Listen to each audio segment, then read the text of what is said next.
ආදරණීය දරුදරියනි අපි මීට ප්‍රථම පාඩම් පරිච්ඡේදයෙන් සාකච්ඡා කර කර හිටියේ කළමනාකරණය කියන වැදගත්ම පාඩමේ හදවත බඳු සැලසුම්කරණය කියන පළවෙනි කළමනාකරණ මූලිකාංගයයි. එහිදී සැලසුම්කරණය අපි හඳුන්වලා දීලා සැලසුම්කරණයේ පියවරයන් මොනවද කියලා එකින් එක විස්තර කළා. ඊට අමතරව අවසන් වශයෙන් අපි කතා කරා සැලසුම්කරණයෙන් ගොඩනගන සැලැස්මක හොඳ සැලැස්මක අන්තර්ගත විය යුතු ගුණාංග. අපි කලින් ඉගෙන ගත්තානේ සැලසුම්කරණයේ අවසාන ප්‍රතිඵලය. සැලසුම්කරණයේ අවසාන නිමෙවුම තමයි සැලැස්මක් බිහි කිරීම. අන්නේ සැලැස්ම තුල අන්තර්ගත වෙන්න ඕනේ ගුණාංග කීපයක් අපි කිව්වා. මතකයිනේ? පැහැදිලිවම අරමුණු හා පරමාර්ථ නැත්නම් පරමාර්ථ හා අරමුණු අන්තර්ගත වෙන්න ඕන කියලා කිව්වා. පරමාර්ථ කියලා කිව්වේ දිගුකාලීනව ව්‍යාපාර කටයුතු කරලා ලබා ගන්න අපේක්ෂිත ප්‍රතිඵල. කෙටි කාලීනව ලබා ගන්න අපේක්ෂිත ප්‍රතිඵල තමයි අරමුණු කිව්වේ. අරමුණු සහ පරමාර්ථ අතර සම්බන්ධයක් තියෙනවා කියලා කිව්වා. මොකක්ද? පළමුව දිගුකාලීනව ලබා ගන්න අපේක්ෂිත ප්‍රතිඵල නැමැති පරමාර්ථ තීරණය කරලා ඒ පරමාර්ථ ඉෂ්ට කරගන්න පුළුවන් වන විදියට දෙවනු අරමුණු තීරණය කරනවා. ඒක තමයි සම්බන්ධය. එවන් අරමුණක් හොඳ අරමුණක් වෙන්න අරමුණ තුල මූලික ගුණාංග කීපයක් අන්තර්ගත වෙන්න ඕන කියලා කිව්වා. මතකද? එකක් තමයි ස්මාර්ට් එක මතකනේ. මතකද නේ ස්මාර්ට් එකට මතක තියාගන්න ස්මාර්ට් එක. ස්මාර්ට් විදිහට ස්මාර්ට් මතක තියාගන්නකො. S කියන්නේ මොකද්ද? ස්පෙસિෆික්. නියත බව. අරමුණු අනිවාර්යයෙන්ම නිශ්චිත වෙන්න ඕනේ. අවිනිශ්චිතව වෙන්න බෑ. එම්බලින් කිව්ව මොකද්ද? මෙෂරබල්. මැනිය හැකි බව. කිසියම් මිනුම් ක්‍රමයකට අනුව මැන බලන්න පුළුවන් වෙන්න ඕනේ අරමුණු. අපි හිතමු කෙටි කාලීන රුපියල් බිලියන 5ක ලාභයක් අපේක්ෂා කරනවා කියලා. ඉතින් බිලියන 5ක ලාභ කියන එකට මනින්න පුළුවන්. සංඛ්‍යාත්මකව මනින්න පුළුවන්. අනිත් එක තමයි achievable ඒ වලින්. ඒ කියන්නේ මොකද්ද? ළඟා කරගත හැකි බව. අසාමාන්‍ය වෙන්න බෑ අරමුණු. ඇත්තෙම අපිට ළඟා කරගත හැකි මට්ටමේ ඒව වෙන්න ඕනේ. ඒ වගේම R වලින් කිව්ව මොකද්ද? රියලිස්ටික් නැත්නම් රේෂනල්. තාත්වික බව. ඒ කියන්නේ ඒව ප්‍රායෝගික ඒව වෙන්න ඕනේ, තාත්වික වෙන්න ඕනේ, අදර ගැලපෙන්න ඕනේ. අවසන් එක තමයි T, time bounded. පරමාර්ථ නැත්නම් අරමුණු නිශ්චිත කාලයකට ගොනු වෙන්න ඕනේ. සදාකල් නෑ. අපි තුමා අවුරුදු 2කින් ලාභය බිලියන 5කින් වැඩි කළ යුතුයි. ඒතර බිලියන 5ක ලාභයක් අවුරුදු 2ක් තුල අපි ගන්නවා. දෙකෙන් පස්සේ ඒක ඉවරයි. ඊළඟ අවුරුද්දේ අලුත් අරමුණක්. තේරෙනවනේ? ඒ වගේම අපි කෝ සැලසුමක අඩංගු වෙන නිෂ්ඨාව නැත්නම් දැක්ම සහ මෙහෙවර නේ. දැක්මට කියන තව නම මොකද? දෘෂ්ටිය. නිෂ්ඨාව කියන්නේ මෙහෙවර, විෂන් මිෂන්. හැම සැලසුමකම හොඳ විෂන් එකක් මිෂන් එකක් පේන්න ඕනේ. ඒ කියන්නේ සමස්ත ව්‍යාපාර කටයුතු සම්පින්ඩණය කළ විට ව්‍යාපාර සමස්තයටම මඟ පෙන්වන අනාගතයේදී ළඟා කරගෙන අපේක්ෂිත සිහිනය කෙටි ප්‍රකාශයක් වශයෙන් හදුවත් අපි ඒකට කිව්වා දෘෂ්ටිය කියලා. නැත්නම් දැක්ම කියලා. ඒ දැක්ම ව්‍යාපාරයේ කුමක්ද? ඒ අනාගත ඉලක්ක මොනවද? ව්‍යාපාරයේ දර්ශනය මොකක්ද කියලා සියලු පාර්ශ්වයන්ට දැනෙන විදියට සවිස්තරාත්මක විදියට දැක්ම ප්‍රකාශය විස්තර කරොත් අපි ඒකට කිව්වා මෙහෙවර කියලා. ඒ වගේම ප්‍රතිපත්ති, උපාය මාර්ග, ක්‍රියා මාර්ග, ව්‍යාපෘති, නීති රීති, වැඩසටහන් කියන ගුණාංගත් ආවම තමයි මේ සැලැස්මක් අංග සම්පූර්ණ සැලැස්මක් වෙන්නේ කියලා අපි ඉගෙන ගත්තා. අපි අද පරිච්ඡේදයෙන් කතා කරනවා සැලසුම්කරණයේ අවසන් කොටස් ටික. මුලින්ම සැලසුම්කරණයේ වාසි. සැලසුම්කරණයේ වාසි. විශේෂයෙන්ම සැලසුම්කරණයෙන් සැලැස්මක් ගොඩනගා ගත්තම අපට ඒකේ වාසියත් කරගන්න පුළුවන්. එකක් මොකද්ද? සෙසු කළමනාකරණ කාර්යයන් සඳහා මඟ පෙන්වනවා. සැලසුම්කරණ එක වාසියක් තමයි අපි ඒක ආරම්භයේදී කියවනේ කළමනාකරණ මූලිකාංග 4න් මුලින් ආරම්භ වෙන්නේ සැලසුම්කරණයනේ. එහෙනම් සංවිධානකරණය, මෙහෙවීම හා පාලනය කියන සෙසු කළමනාකරණ කාර්යයන් තුනට හොඳ මඟ පෙන්වීමක් ලබා දෙනවා සැලසුම්කරණය. ඒකේ තවත් විස්තර කරොත් සැලසුම්කරණය නිසා සෙසු කළමනාකරණ කාර්යයන් පහසුවෙන් නිශ්චිත ආකාරයෙන් ආරම්භ කර ක්‍රියාත්මක කරන්න පහසුවක් ලැබෙනවා. පැහැදිලිද? ඇයි සැලසුම් කරණයෙන් සැලැස්ම හැදුවා. ඒක හොඳ මඟ පෙන්වීමක්. ඒ නිසා සංවිධානකරණයේදී සංවිධාන කටයුතු සැලැස්ම දිහා බලාගෙන නිවැරදිව කරන්න පුළුවන්. මෙහෙයවීමත් එහෙමයි සැලසුම් කරන්නේ සැලැස්ම දිහා බලාගෙන සැලැස්ම සාක්ෂාත් වන පරිදි මෙහෙවන්න පුළුවන්. සැලසුම් කරන්නේ තියෙන අපේක්ෂිත තත්ත්වයනේ. ඒ අපේක්ෂිත තත්ත්වය ඉටුවනතුරු සත්‍ය තත්ත්වයේ සත්‍ය ක්‍රියාකාරීත්වයේ සංසන්දනය කළා වෙනස්කම් තියෙනවා වෙනස්කම් ගලපා ගන්න පුළුවන්. එහෙනම් සැලසුම් කරන නිසා සෙසු කළමනාකරණ කාර්යයන් පහසු වෙනවා. දෙවෙනි එක තමයි අරමුණු කෙරෙහි වඩාත් අවධාරණය කරයි. අනිවාර්යයෙන්ම නැත්නම් පරමාර්ථ හා අරමුණු දෙකම පරමාර්ථ අරමුණු කෙරෙහි නැත්නම් ඉලක්ක කෙරෙහි වැඩි අවධානයක් යොමු කරනවා සැලසුම් කරන්නේ තුලින්. සැලසුම් කරණයක් නොතිබුණා නම් අපි ඉලක්ක කෙරෙහි තරම් අවධානයක් යොමු කරන්නේ නැහැ. පැහැදිලිනේ? තුන්වෙනි එක තමයි කලමනාකරුවන්ට අනාගතය කෙරෙහි සිතීමට මඟ පාදනවා. දැන් කලමනාකරුවෝ කරන්නේ දරුවනේ තීරණ ගන්න එකනේ. නිතරම අනාගතයේ දෙස නිරීක්ෂණ චාරිකාවල යෙදෙන්න වෙන්නේ කලමනාකරුවන්ට. සේවකයන් නෙවෙයිනේ. සේවකයෝ කලමනාකරුවෝ පවරන වැඩ කටයුතු ඒගොල්ලන්ගේ නියෝගය යටතේ ඒගොල්ලෝ පනවන බලාධිකාරයක් තුල බල සීමාවන් තුල ක්‍රියාත්මක වෙනවා. මිසක් අනාගතයේ දෙස බලන්නේ නැහැ.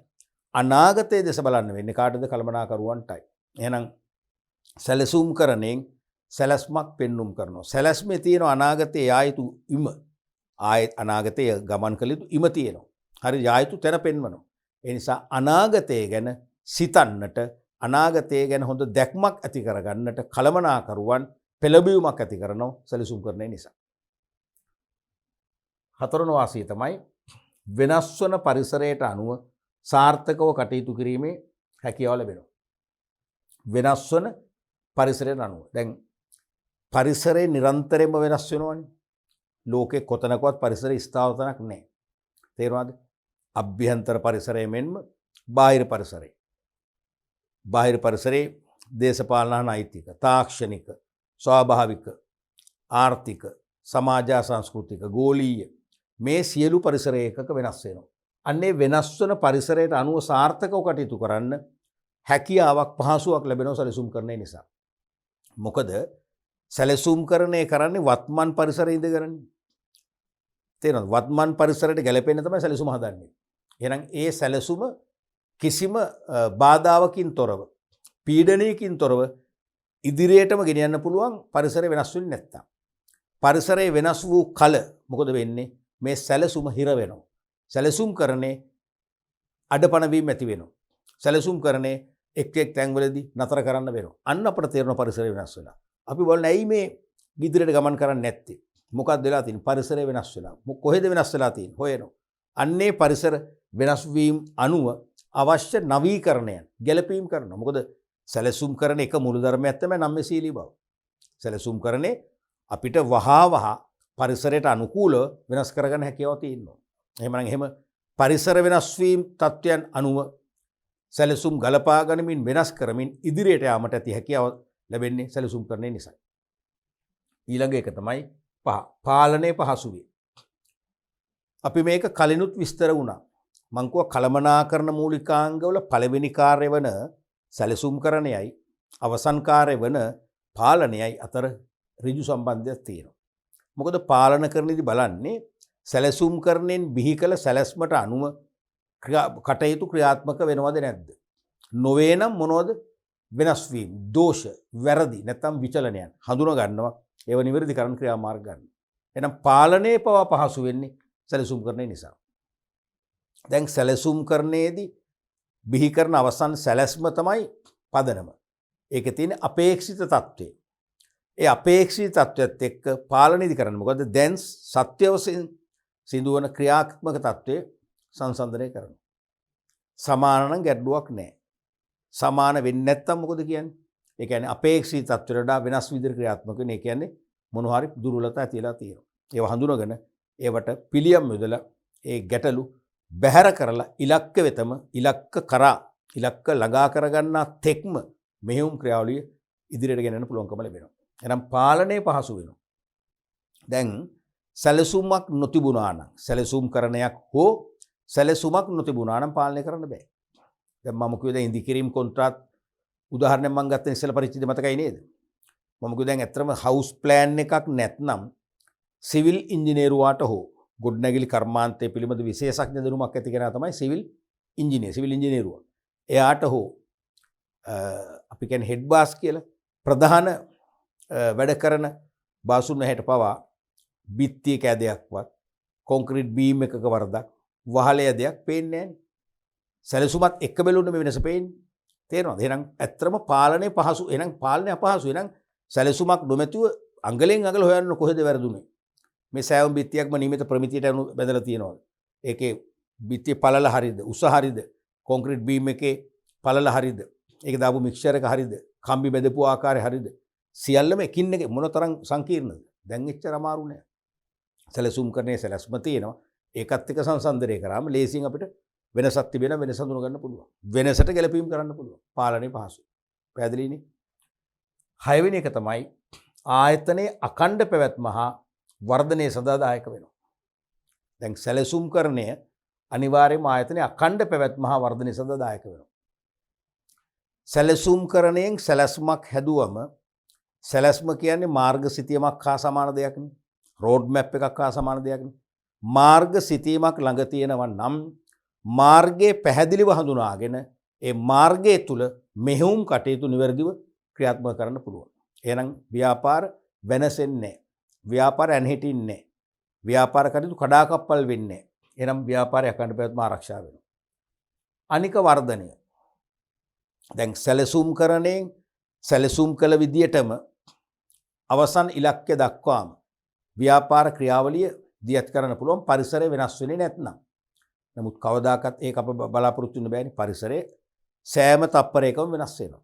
එහෙමනම් ඒ වෙනස් වන පරිසර තත්වයන් වෙනස් වන පරිසර තත්වයන් අපිට සැලසුමත් එක්ක ලේසියෙන් දැනෙන්න පටන් ගන්නවා. මොකද සැලසුම ක්‍රියාත්මක කරන්න බැරි වෙනකොට සැලසුම හිර වෙනකොට අපි දන්නවා පරිසරය වෙනස් වෙලා. අන්න අපි හොයන පරිසරය කොතනද වෙනස් වුනේ. අන්නේ වෙනස් වීම වලට අනුකූලව අවශ්‍ය ගැළපීම් නවීකරණයන් කරනවා. කරලා මොකද වෙන්නේ? පෙරට වඩා හොඳ තත්ත්වයෙන් ඉස්සරහට අපිට ව්‍යාපාර මෙහෙයුම් කරලා ගෙනෙන්න පුළුවන්කම ලැබෙනවා. එහෙනම් ඒකෙන් මොකක්ද ඇති වෙන්නේ? ව්‍යාපාරේ වර්ධනයේ තහවුරු වෙනවා. සැලසුම් කරණයක් හෝ සැලසුමක් නැතුණා නම් ඒක සාක්ෂාත් වෙන්නේ නැහැ. ඊළඟට ආයතනයේ ගමන් මඟ පෙන්වනවා. සැලසුම් කරණය මගින් ආයතනයේ ගමන් මඟ හොඳින් හෙළිපෙහෙළි කරනවා. අවසාන යා යුතු ඉලක්කය පැහැදිලි කරනවා. ඒ ගමන් මඟ පෙන්වුවම කළමනාකරුවන්ට එයාගේ සහකරුවන් සමග සාමූහිකව ඒ ගමන් මගේ නිවැරදි අවසාන ඉලක්කයන් අවසාන ඉමවල් හොයාගෙන ගමන් කරන්න ලේසි. සැලසුම් කරණයක් නොතිබුණා නම් යා යුතු නිවැරදි මඟ නැත්තම් මේ මඟ කියන එක තේරුම නිවැරදි ක්‍රමය. නිවැරදි ක්‍රම අනුගමනය කරමින් මෙහෙයුම් කටයුතු ක්‍රියාත්මක කරන්න බැරි වෙනවා. එහෙනම් විශාල කඩාවැටීම් සිදු වෙයි. විශාල ඇනහිටීම් වලට මුහුණ දෙන්න වෙයි. විශාල අලාභහානි වලට මුහුණ දෙන්න වෙයි. එවැනි තත්ත්වයන්ගෙන් මිදෙන්න පුළුවන්කම ලැබෙනවා විධිමත් සැලසුම් කරණයක් තුලින්. ඊළඟට ගැටලු වලට කල්තබා සූදානම් විය හැකියි. දැන් සැලසුම් කරණයෙන් සැලැස්මක් හැදුවම සැලැස්ම පෙන්눔 කරන අවශ්‍ය සම්පත්. භෞතික සම්පත්, මානව සම්පත්, මූල්‍ය සම්පත්. එහෙනම් ඒ සැලසුම් කරන්නේ සැලැස්මෙන් පෙන්눔 කරන සම්පත් අපි සතුව පවතිනවද? පවතිනවා නම් ගැටලුවක් නැහැ. පවතින්නේ නැත්නම් බලනවා හිඟ සම්පත් මොනවද? ඒ හිඟ සම්පත් අපි කොහොමද සම්පාදනය කරගන්නේ? තේරෙනවද? අන්න කල්ැතුම සූදානම් වෙන්න පුළුවන්. මොකද මෙහෙයුම් ක්‍රියාවලිය ක්‍රියාත්මක කරන අතරතුර සම්පත් හිඟ වෙලා ඒ සම්පත් හොයන්න ගියොත් සම්පත් හොයාගෙන එනකොට දින ගණනක් සති ගණනක් මෙහෙයුම් ක්‍රියාවලිය නතර කරන්න වෙයි. ඒතර මෙහෙයුම් කරලා මෙතෙක් මගේ ප්‍රතිඵලයකුත් ගන්න බෑ. ඒ දරු වියදම් සම්පූර්ණයෙන්ම අපතක් වෙනවා. ඒ නිසා මෙහෙයුම් ක්‍රියාවලිය දියත් කරන්න පෙරම අපි අවශ්‍ය සම්පත් සූදානම් කරගන්න ඕනේ. එහෙනම් ඒ සූදානම් කරගන්න උදව් කරන්නේ මොකෙන්ද?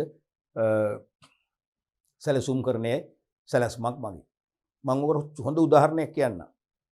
මම එක්තරා සිවිල් ඉංජිනේරුවෙක් මගේ හිතවත් කෙනෙක්. එයත් එක්ක යාගේ සයිට් එකක් බලන්න යනවා. මොකද යාගේ පිටේ තුවාලයක් කියලා යාට වාහන ඩ්‍රයිව් කරන්න බෑ. මම හිතුව උදව්වට ගියා. ගියාම ඒ නිමවන ගියා.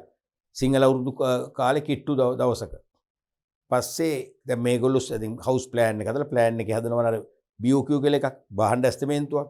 ඒ අනුව අර අලුත් උළුකට තියෙන්නේ. ඒ අලුත් උළුකට මම දන්න ප්‍රමාණය 5000 කියලා 5000 ගෙනත් දීලා තියෙනවා. දැන් වහලේ උළු ඒගොල්ලෝ එලනවා. අතුරුගෙන යනවා. ඒ ප්‍රධාන බාසුන කියන්නේ මේන් කාපෙන්ටර් ප්‍රධාන වඩු කාර්මික මහත්මයා කියනවා සර් මේකට උළු නම් මදිනද උළුකට 300ක්වත් අපිට ගෙන දුන්නොත් හොඳයි කියලා. පරිදි බලමු කරලි නැස දැන් මෙහෙම මේගොල්ලෝ තව දවස් කීපයකින් යනවා ගමේ. ආය අවුරුද්දෙන් පස්සේ 20න් පස්සේ තමයි අල්ල ගන්න පුළුවන්. නිවාඩු වෙනවනේ. අපරාධ මේ වහලා තෙම්මන්න ඕනේ නැහනේ. අපි මේක ඉවර කරලා යන්න පුළුවන්. කෝකරස්ස උළුකට 200ක් ගෙනත් දෙන්න. අපේ ඉංජිනේර කියනවා එහෙම වෙන්නේ නැහැ. අපි බලමු ඉස්සෙල්ලා ටීනර් එක වැඩි කරන්නකෝ කියලා. ඉතින් අර තව තවත් ඇවිල්ලි කරද්දි කියනවා හරි. එහෙම ප්‍රශ්නයක් වුණොත් ඔයාලට දැන් බිත්ති තෙමෙනකත් ප්‍රශ්නයක්නේ. එහෙමනම් අර බිත්තින් පහළ පිටින් ඵලයේ කියලා. ඒ පල්ලෙහාම තියෙන උළුකට ආරම් බිත්තිය දක්වා කවර් කරන්න අවුරුද්දෙන් පස්සේ කරමු. කියලා මෙයාම ආවා. මං කිව්වා මම ඉතින් අයියා කියලා කියන මම කිව්වා අයියා අර මිනිස්සු එච්චරකයක් දිවෙයි උන් ටිකක් අරන් දුන්න හොඳයි නේ අපරාධي අලුත් ගේ තෙමෙනවන්නේ නැත්තම්. නෑ මල්ලි එහෙම වෙන්න බෑ කිව්වා. අපේ ප්ලෑන් එක අනුව අපි හරියට ඔක එස්ටිමේට් එක දීලා තියෙන උළු මදි වෙන්න හේතුවක් නැහැ කිව්වා. මට ඒක හරියට වැදුනා. මම ඊට ඕක කල්පනා කරගෙන ඉඳලා අවුරුද්දක් ඉවර වෙලා එක්තරා දවසක මතක් වුණා සිද්ධි. මම ඕක අහනවම කියලා හිතයි. මම කිව්වා අයියා මතකද අපි අර අයියාගේ අර පිටේ ඔපරේෂන් එක කළා මම අරන් ගියේ සයිට් එක ඕ මොකද අර උළු මදි මොන පිස්සුද මල්ලි උළුකඩ දෙකක් ඉතුරු තුනා. උළුකඩ දෙකක් ඉතුරු වුණා. බලන්න බාසුන් නැහැ ඒක හොරකම් කරන්නේ නෙවෙයි. ඒ මනුස්සයාගේ දැක්ම හැටියට ඒ මනුස්සර මදි. උළුකඩ 200ක්වත් ගණන් මොකද වෙන්නේ?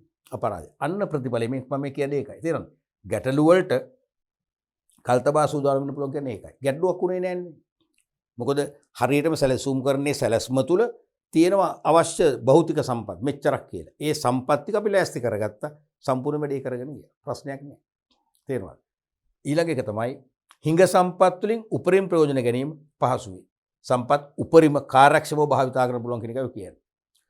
සැලසුම් කරන්නේ තුලින් අවශ්‍ය සම්පත් මනමින් පෙන්눔 කරනවා. ඒ අවශ්‍ය සම්පත් ප්‍රමාණය පමණයි ගේන්නේ. ඒතර කියන ගානට සම්පත් තියෙන හරියට වැඩේ කරන්න. එහෙනම් අපි නාස්ති කරන්නේ නැහෙනි. එහෙම අපි සම්පත් ඇස්තමේන්තුවක් නැතුව ගෙනවොත් අනිවාර්යෙන් බහුලව අතිරික්තයක් සමග ගේන්නේ. අනිවාර්යයෙන්ම අතිරික්ත නාස්ති කරනවා. හොරකම් කරනවා. අපි දුමු ඒවට හානි කරනවා. නමුත් සම්පත් ගානටම ආව නම් හැම කෙනෙක්ම දන්නවා මේක තියෙන ගානටම. මොන හරි එකක් හරි ඩැමේජ් වුණොත් අපේ පඩියෙන් කපයි. ඉතින් අපෙන් ප්‍රශ්න කරයි. අපේ රැකියාව අහිමි. හැමෝටම තියෙන වගකීම. ඒ නිසා සම්පත් උපරිම මේ ප්‍රයෝජනයක් ගන්න පුළුවන් මොන විදිහට උපරිම කාර්යක්ෂමතාවයෙන් යුතුව භාවිතා කිරීමට මඟ පෑදෙනවා සැලසුම් කරන නිසා. ඊළඟට අනපේක්ෂිත මූල්‍ය හා අනිකුත් සම්පත් අවශ්‍යතාවම කරයි. ඒ නිසාම අනපේක්ෂිත මූල්‍ය හා අනිකුත් සම්පත් වල අවශ්‍යතාවයක් ඇති වෙන්නේ නැහැ. මොකද සම්පත් ප්‍රමාණවත් පරිදි කල්ැතුම ඇස්තමේන්තු කළ විදියට රැස් කරගත්තම අනපේක්ෂිත තත්ත්වයන්ට මුහුණ දෙන්න වෙන්නේ නැහැ. දැන් අනපේක්ෂිත තත්ත්වයන්ට මුහුණ දෙන්න වීම තුල අර්බුද රසක් ඇති වෙනවා. දැන් ලෝකේ බලන්න රටවල් මේ දවස්වල බොහොම ආර්ථික අර්බුදයක මේ පැටලිලා ඉන්නවනේ. අනපේක්ෂිතව ඉන්ධන හිඟ වෙනවා. සමහර රටවල. මොකද උනේ? ප්‍රශ්න ගණනාවක්. ඉන්ධන බලෙන් ක්‍රියාත්මක කරපු විදුලි ජනකයන්ට අක්‍රිය වෙනවා. විදුලි බලාගාරවල විදුලි නිෂ්පාදනයේ අක්‍රිය වෙනවා. මොකද වෙන්නේ? ප්‍රවාහන ගැටලු ඇති වෙනවා. ප්‍රවාහන පිරිවැහෙල යනවා. වෙළඳ පොලේ භාණ්ඩ හිඟ වෙනවා. භාණ්ඩ වල මිලිහෙල යනවා. ජීවන විදිම හෙලනවා. ප්‍රශ්න ගොඩයි. අනපේක්ෂිත. ඒ නිසා අනපේක්ෂිත මූල්‍ය අනිකුත් සම්පත් අවශ්‍යතා අවම කරනවා කියන්නේ ගොඩාක් ප්‍රශ්න විසඳ ගන්න පුළුවන්කම ලැබෙනවා. මොකක් නිසාද මේ? සැලසුම් කරන නිසා. මොකක් නිසාද? සැලසුම් කරන නිසා. අනිත් එක දැන් මේව තමයි මූලික වාසි. ඊළඟටද අපි දැන් මේ මූලික වාසිනේ තවත් අපිට කියද මේක කෙලවරක් නැහැ. සැලසුම් කරන්නේ වාසිය අපිට අද කියන වාසි වලට වඩා හෙට තවත් කීත හැකියි. අනිද්ද තවත් කීත හැකියි. ඕකනේ. තේරෙනවද? මේක දර්ශනයක් වගේ තමයි.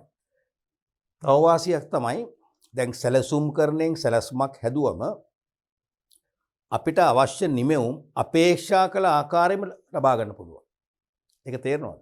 සැලසුම් කරන්නේදී සැලස්ම හදන නිසා නිමෙවුම් අපේක්ෂිත ආකාරයෙන්ම අපි අපේක්ෂා කළ ආකාරයෙන්ම ලබා ගන්න පුළුවන්.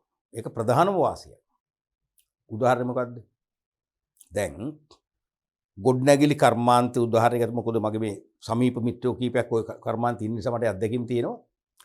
ගොඩනැගිලි කර්මාන්තයේදී ඊටාම දක්ෂ පළපුරුදු මේසන් මහත්වරු, වඩු කාර්මික මහත්වරු, විදුලි කාර්මික මහත්වරු, ඒ වගේම ජල්නල එළන මහත්වරු ආදී වශයෙන් සහායකුලක සහායකින් පළපුරුදු අය දැනුමක් තියෙන. ඒ පිරිසක් ගෙන්නලා අපි ඒගොල්ලන්ට අපි තුමු සිවිල් ඉංජිනේරුව නැත්නම් ආකිටෙක්චර් ගෙවල් ගොඩනැගිලි අයිතිකරුවෝ සමග එකතු වෙලා පොඩි දේශනයක් තියෙනවා. මේ ගොඩනැගිල්ල හැදෙන්න ඕනේ මෙන්න මේ විදියටයි. මෙච්චර දිගක් තියෙන්න ඕනේ. දිග ලියා ගන්න. මෙච්චර පළලක්. කාමර 5ක් තියෙනවා. මේ එක එක කාමරේ සයිසස් මෙන්න මෙච්චරයි. බිත්ති උස මෙච්චරයි. වහල් එන්නේ මේ හැඩයට ඇද ගන්න ඕක. මෙන්න මේ වගේ ගයක් අපිට හදලා දෙන්න කියලා කියනවා. හදන්න පුළුවන්ද? හදන්න පුළුවන්ද? කවදාකවත් හැදෙන්නේ නෑ දරුවෝ. මොනවා හරි අඩුපාඩු තියෙනවනේ. දැන් ඒ මොකද අපි කියන දේ සිවිල් ඉංජිනේරුවා පැහැදිලි කරන දේ කවුද ආකිටෙක්චර් ගෘහ නිර්මාණ ශිල්පියා පැහැදිලි කරන දේ අරගොල්ලෝ පැහැදිලි කරගන්න විදියක් තියෙනවනේ. ඒ පැහැදිලි කරගන්නේ වැරදි ආකාරයෙන් දුර්වල ආකාරයෙන් නම් ඒ වගේ දුර්වල ආකාරයක ඇත්තම හැදෙන්නේ. තේරෙනවද කියන එක? දැන් මගේ ඔලුගෙඩියේ තියෙන අදහස ඔයාලට මම කියනකොට වචන වලින් තේරෙනවද? ඕගොල්ලෝ ඒක ඒ විදිහටම ගත්තොත් හොඳයි. බොහෝ වෙලාවට ඒ විදිහටම ගන්නේ නැහැ. තේරුණාද? ඔබ ඉන්න මානසිකත්වය අනුව, ඔබේ දැනුම අනුව, ඔබේ පළපුරුද්ද අනුව සමහරට ඔබ මට වඩා පළපුරුද්ද තියෙනවනේ. මම න්‍යායාත්මක පළපුරුද්දන් ඉංජිනේරු වශයෙන් තියෙන්නේ. එහෙමනම් ඔබ හිතනවා මේ සර් කිව්වට මේක මේ විදිහට වෙන්න ඕන කියලා ඔබ ඒකට ගැළපීමක් කරගන්නවා. අවසානයේ අපේ ඔලුගඩියේ තියෙන නිර්මාණ නෙමෙයි එළියට එන්නේ. එනමුදු හවුස් ප්ලෑන් එකක් ඇඳලා දුන්නොත් හවුස් ප්ලෑන් එක පළපුරුදු මහත්තුරුන්ට සිවිල් ඉංජිනේරුවන්ට හැමෝටම පැහැදිලි වෙනවා. ඒක පෙන්눔 කරන ෆ්‍රන්ට් ඉලිවේෂන්. ඒ කියන්නේ ඉදිරිපසින් පෙනෙන විදිය. සයිඩ් ඉලිවේෂන්. උඩින් බැලුවම පේන විදිය. වහලේ හැඩතල එන විදිය. තේරෙනවද? ජනෙල් වල සයිස් එක, ජනෙල් වල මොකද්ද මේක මෝස්තරේ සියල්ලම තියෙනවනේ.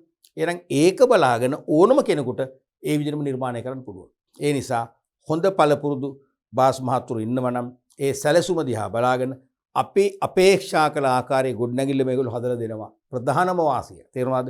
ඒ කියන්නේ අපේ ඔලුගෙඩිය ඇතුළේ තිබිච්ච අපි අපේක්ෂා කරන නිමෙවුම අපේක්ෂිත ආකාරයෙන්ම ලබා දෙනවා සැලසුම නිසා. සැලසුම නොතිබුණා නම් කොහොමත් ඒ නිමෙවුම අපි අපේක්ෂිත ආකාරයෙන් වෙන්නේ නැහැ. මොනවා හරි පැත්තකින් අසමාන වුණු නිමෙවුමක් තමයි එළියට එන්නේ. ඒක තමයි ඒක ප්‍රධානම වාසිය. ඒක අපි ඒකත් උන ලියමු. අපි ඒකත් උන ලියමු 11 කියලා.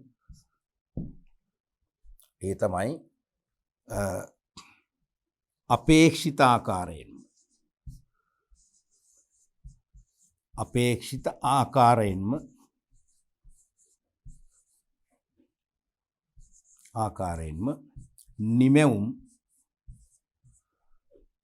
නිමැවුම් ලබාගත හැකි වීම.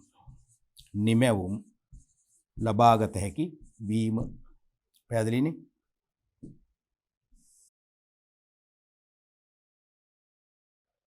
ඊළඟට තවත් අපට ප්‍රබල වාසියක් පෙන්වන්න පුළුවන් සැලසුම් කරන්නේ. දැන් සැලසුම් කරන්නේ නිසා සංවිධානකරණය පහසු වෙනවනේ. දැන් අපි තව ඊළඟ පරිච්ඡේදයක අපි කතා කරන සංවිධානකරණය ගැන. ඇත්තටම සංවිධානකරණයේදී තමයි මේ යම්කිසි අපි සැලසුම් කරපු දෙයක් ඇත්තටම ක්‍රියාත්මක කරන්නේ. ක්‍රියාවට නගන්නේ කොහොමද කියලා තීන්දුව කරන්නේ ක්‍රියාවට නගන්නේ සංවිධානකරණය. නැත්නම් සැලසුමට ජීවමාන බවක් දෙන්නේ. සැලසුම ජීවමාන එකක් බවට පත් කරන මොකෙන්ද? සංවිධානකරණය. ඒ කියන්නේ මොකද්ද? සැලසුම් කරණයෙන් සැලසුම් කළ කටයුතු ඇත්තටම ක්‍රියාවට නගන්නේ සංවිධානකරණය. එතනදී කාර්යන් බෙදා ගන්න වෙනවා. එක එක සේවකයන්ගේ දක්ෂතා අනුව සේවකයන්ට දරන්න පුළුවන් වන ආකාරයෙන් කටයුතු බෙදා දෙන්න වෙනවා. ඒ කටයුතු බෙදා දීම අර්ථවත්ව කරන්න පුළුවන් සැලසුම් කරන්නේ. මොකද සැලසුම් කරණයේ තියෙනවා ඉලක්ක.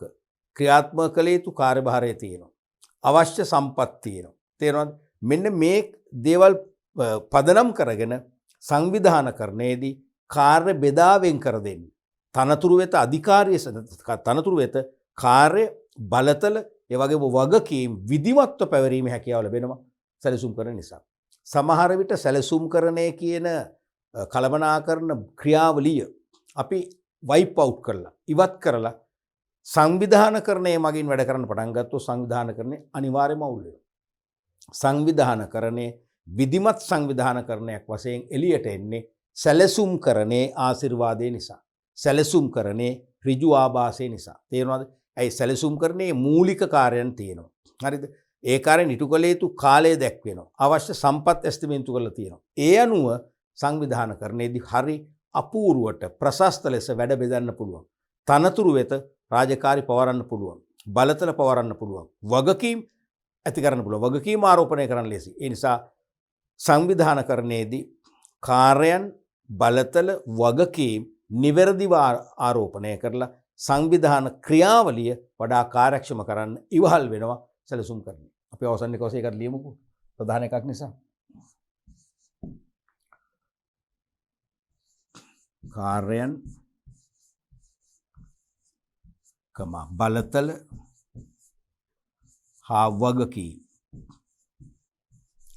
කාර්යයන් බලතල හා වගකීම් විධිමත්ව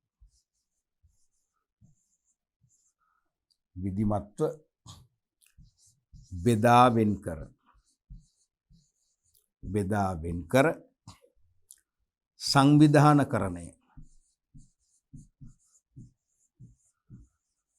සංවිධානකරණය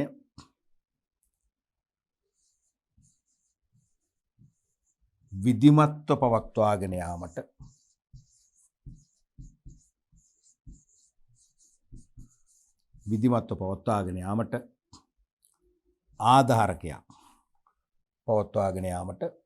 ආධාරකයක්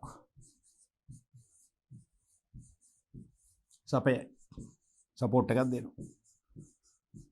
සැලසුම් කරන ආධාරකයක් දෙනවා. පැහැදිලිනේ? ඔන්න වගේ වාසි ගොන්නක්ම තියෙනවා සැලසුම් කරන්නේ.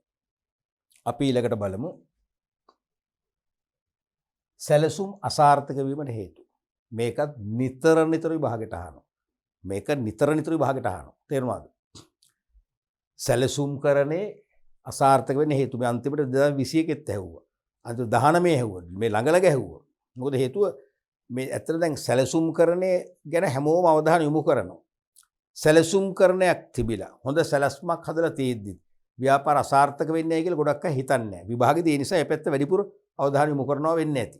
ඒ නිසා මතක තියාගන්න මේක අනිවාර්යෙන් විභාග ප්‍රශ්නයක් වශයෙන් නිරන්තරයෙන් විභාගෙට යොමු වෙනවා. මම විප්‍ර කියලා දාන්නම් විභාග ප්‍රශ්නයක් නිසා. තේරුණාද? සුලභ නැත්තම් නිතර දාන්න නිතර අහන නිසා. මෙන්න මේ වගේ විශේෂයෙන් ඔබ අවධානය තියාගන්න. එක හේතුවක් තමයි අසාර්ථක වෙන්නේ හේතුව. කියන්නේ සැලසුම් තිබුණත් සැලසුමක් හැදුනත් ඉලක්කයට යන්න බෑ. ප්‍රමාණවත් හා නිවැරදි තොරතුරු යොදා නොගැනීම. සැලසුම් අසාර්ථක වෙන එක හේතුවක් තමයි ප්‍රමාණවත් හා නිවැරදි. ඒ කියන්නේ එක්ක ප්‍රමාණවත් තොරතුරු මත සැලසුම් කරන්නේදී ඇත් කරන්නේ. එක්ක නිවැරදි තොරතුරු භාවිතා කරලා සැලසුම හදන්නේ. ඔය දෙකේදීම සැලසුම අසාර්ථකයි. තේරුණාද? එහෙනම් අත්‍තරම නිවැරදි තොරතුරු ප්‍රමාණවත් තොරතුරු අන්තර්ගත කරලා සැලසුම හැදුවොත් තමයි සැලසුම සාර්ථක වෙන්නේ. එහෙම නොවුනොත් අසාර්ථකයි. ඒ කියන්නේ එහෙම නොවි සකස් කරන සැලසුම ස්මූත්ලි සුමටව ක්‍රියාත්මක කරන්න බෑ. ගැටලු ඇති වෙනවා, බාධක ඇති වෙනවා. සේවකයන්ගේ දැනුම තිබුණා සේවකයන්ට පවා තමන්ගේ දැනුම භාවිතා කරලා තනියම මේ කාර්යයන් තමන්ට පැවරෙන කාර්යයන් ඉටු කරන්න අපහසුතාවය ඇති වෙනවා. එවැනි ගැටලු ඇති වෙන්නේ මොකද ප්‍රමාණාත්මක හා නිවැරදි තොරතුරු මත නෙවෙයි සැලසුම් සම්පාදනය කරන්නේ. ඒක ලොකුම ගැටලුවක් නැතා වාසිය. දෙවෙනි එක තමයි පසුගිය උපනතීන් හා දත්ත මත සැලසුම් සකස් කිරීම. දැන් අපි නිතරම පසුගිය උපනතීන් කියන්නේ ප්‍රවණතා, පසුගිය පරිසරයේ ඇතිවෙච්ච ප්‍රවණතා, ඒ වගේම පසුගිය දත්ත පදනම් කරගෙන සැලසුම් හදලා වැඩක් නැහැ. අපි හදන්න ඕනේ වර්තමාන දත්ත පදනම් කරගෙන. ඕක හරියට මේ වගේ දෙයක්. දැන් මම ඔයාලට අනුමාන විභාග ප්‍රශ්න පත්‍රයක් හදනවා. එහෙම හිතන්නකෝ. අනුමාන විභාග ප්‍රශ්න පත්‍රය හදනකොට මම පහුගිය වර්ෂ 10ක විතර පාස් පේපර් අරගෙන විභාග ප්‍රශ්න අරගෙන ඒ ප්‍රශ්න පත්‍ර වලින් තෝරගෙන ප්‍රශ්න ගලපලා පේපරයක් හදනවා. ඕක ප්‍රතිඵලදායකද? ප්‍රතිඵලදායක නැහැ. ඒකේ 50ක් විතරම විභාගෙට ඒවි. නැතුව නොවේ. තවත් 50ක් එන්නේ නැහැ නේ. එහෙම එන්නේ නැහැ නේ පාස් පේපරින් පමණක් වෙන්නේ නැහැ නේ. නැවත ඒ කියන්නේ රිපීටිව් ක්වෙස්චන්ස් තියෙනවා. මම ඒකද 50න් තමයි 50ක් දැම්මේ. රිපීටිව් නැවත අහන ප්‍රශ්න 50ක් තියෙනවා. තවත් 50ක් අර වගේ අලුත් කරපු ප්‍රශ්නනේ. එහෙනම් වඩා හොඳ වෙන්නේ මොකද්ද? ඒ අතීත දත්තනේ අතීත තොරතුරුනේ. අතීත තොරතුරු මත ප්‍රශ්න පත්‍රය හදන එක නෙවෙයි. මං වර්තමාන උපනතීන් හා තොරතුරුත් එක මම පේපර් එක හදන්නවා. දැන් වර්තමානයේ සිලබස් එක තියෙනවනේ. දැන් අවසන් වතාවට 2019 සිලබස් එක අලුත් වුණානේ. එහෙනම් දැන් 2015 2010 ගත්තොත් ඒව ඊට කලින් තිබිච්ච සිලබස්නේ. ඒ සිලබස් වල තිබිච්ච සංකල්පත් දැන් වෙනස්නේ. හොඳම උදාහරණේ ඒ දවස්වල පරමාර්ථ කිව්වේ කෙටි කාල ප්‍රතිඵල. දැන් පරමාර්ථ කියන්නේ දිගු කාල ප්‍රතිඵල. සම්පූර්ණ වෙනස්නේ. තේරෙනවද? එහෙනම් අන්න එහෙම හැදුවොත් මොකද වෙන්නේ? මම අර පරණ ප්‍රශ්නයමයි දාන්නේ. තේරුමක් වෙන්නේ නැහැ. ඒ නිසා දැන් පවතින තත්ත්වයන් යටතේ දැන් පවතින විශේෂ නිර්දේශය දැන් පවත්වගෙන යන ගුරු මාර්ගෝපදේශ සංග්‍රහය අනුව පදනම් කරගෙන ඒ විෂය කරුණු අපි ආග්‍රහණය කරගෙන ඒ වගේම වර්තමාන ව්‍යාපාරික පරිචය වර්තමාන ව්‍යාපාර පරිචය මතුවලා තියෙන අර්බුද පදනම් කරගෙන තේරෙනවද? ප්‍රායෝගික අර්බුද පදනම් කරගෙන ප්‍රායෝගික ප්‍රශ්න දාලා මම වර්තමානට ගැලපෙන ආකාරයකට පේපර් එක හදන්නේ. ඒ වගේ තමයි කියන්නේ. පසුගිය උපනිතින් හා දත්ත මත සැලසුම් දුත් ඒ සැලසුම වැඩක් නැහැ. යල්පන ගීකක් වෙනවා. ඊළඟ එක තමයි හැකියාව හා ධාරිතාව ඉක්මවා සැලසුම් සකස් කිරීම. හැකියාව සහ ධාරිතාව ඉක්මවා සැලසුම් සකස් කිරීම. මේ කියන්නේ මොකක්ද? ඕනම පුද්ගලයෙක් හෝ ඕනෑම ව්‍යාපාරයකට තියෙනවා කිසියම් ධාරිතාවයක්. භෞතික සම්පත්, මූල්‍ය සම්පත්, මානව සම්පත්, තොරතුරු සම්පත්, තාක්ෂණික සම්පත්, කාලයේ සම්පත් ආදි වශයෙන් සම්පත් වල උපරිම ධාරිතාවයක් තියෙනවනේ. මෙන්න මේ ධාරිතාවයට ගැලපෙන ආකාරයෙන් සැලසුම හදන්න ඕනේ. ඒ කියන්නේ සැලසුම මේ පවතින සම්පත් ධාරිතාවය අපිට භාවිතා කරලා උපයෝජනය කරලා සැලසුම සාර්ථකව ක්‍රියාත්මක කරන්න පුළුවන් වෙන්න ඕනේ. නමුත් සම්පත් ධාරිතාව මේ මට්ටමේ තියෙන. සැලසුම තියෙන ඊටාම උඩ. මේ සැලසුම ක්‍රියාත්මක කරන මේ සම්පත් මදි. මොකද වෙන්නේ? සැලසුම අනිවාර්යයෙන්ම සාර්ථකයි. ඒ නිසා අපි මේ සම්පත් ධාරිතාවයේ සැලසුම මේ වගේ ටැලි කරන්න ඕනේ. එකම රේඛා තලයක ඉඳන් ඕන අපි මේක ප්‍රිපෙයාර් කරන්න. එහෙම කරොත් එහෙම මේ සැලසුම ක්‍රියාත්මක කරන ප්‍රමාණවත් සම්පත් තියෙනවා. සැලසුම ස්මූත්ලි අපිට ඇත්ත සක්‍රීය ක්‍රියාවලිය බොරපත් කරන්න පුළුවන්. ඒ නිසා තමන්ගේ පවතින සම්පත් ධාරිතාවේ හෝ හැකියාවන් තමන් සතු හැකියාවන් අභිබවා යන සැලස්මක් හදන්න හොඳම නෑ. නමුත් එහෙම හැදෙනවා. තේරුණාද? අපි කියන්නේ ඇඟිල්ලේ තරමට ඉදිමින්න ඕන කියන්නේ.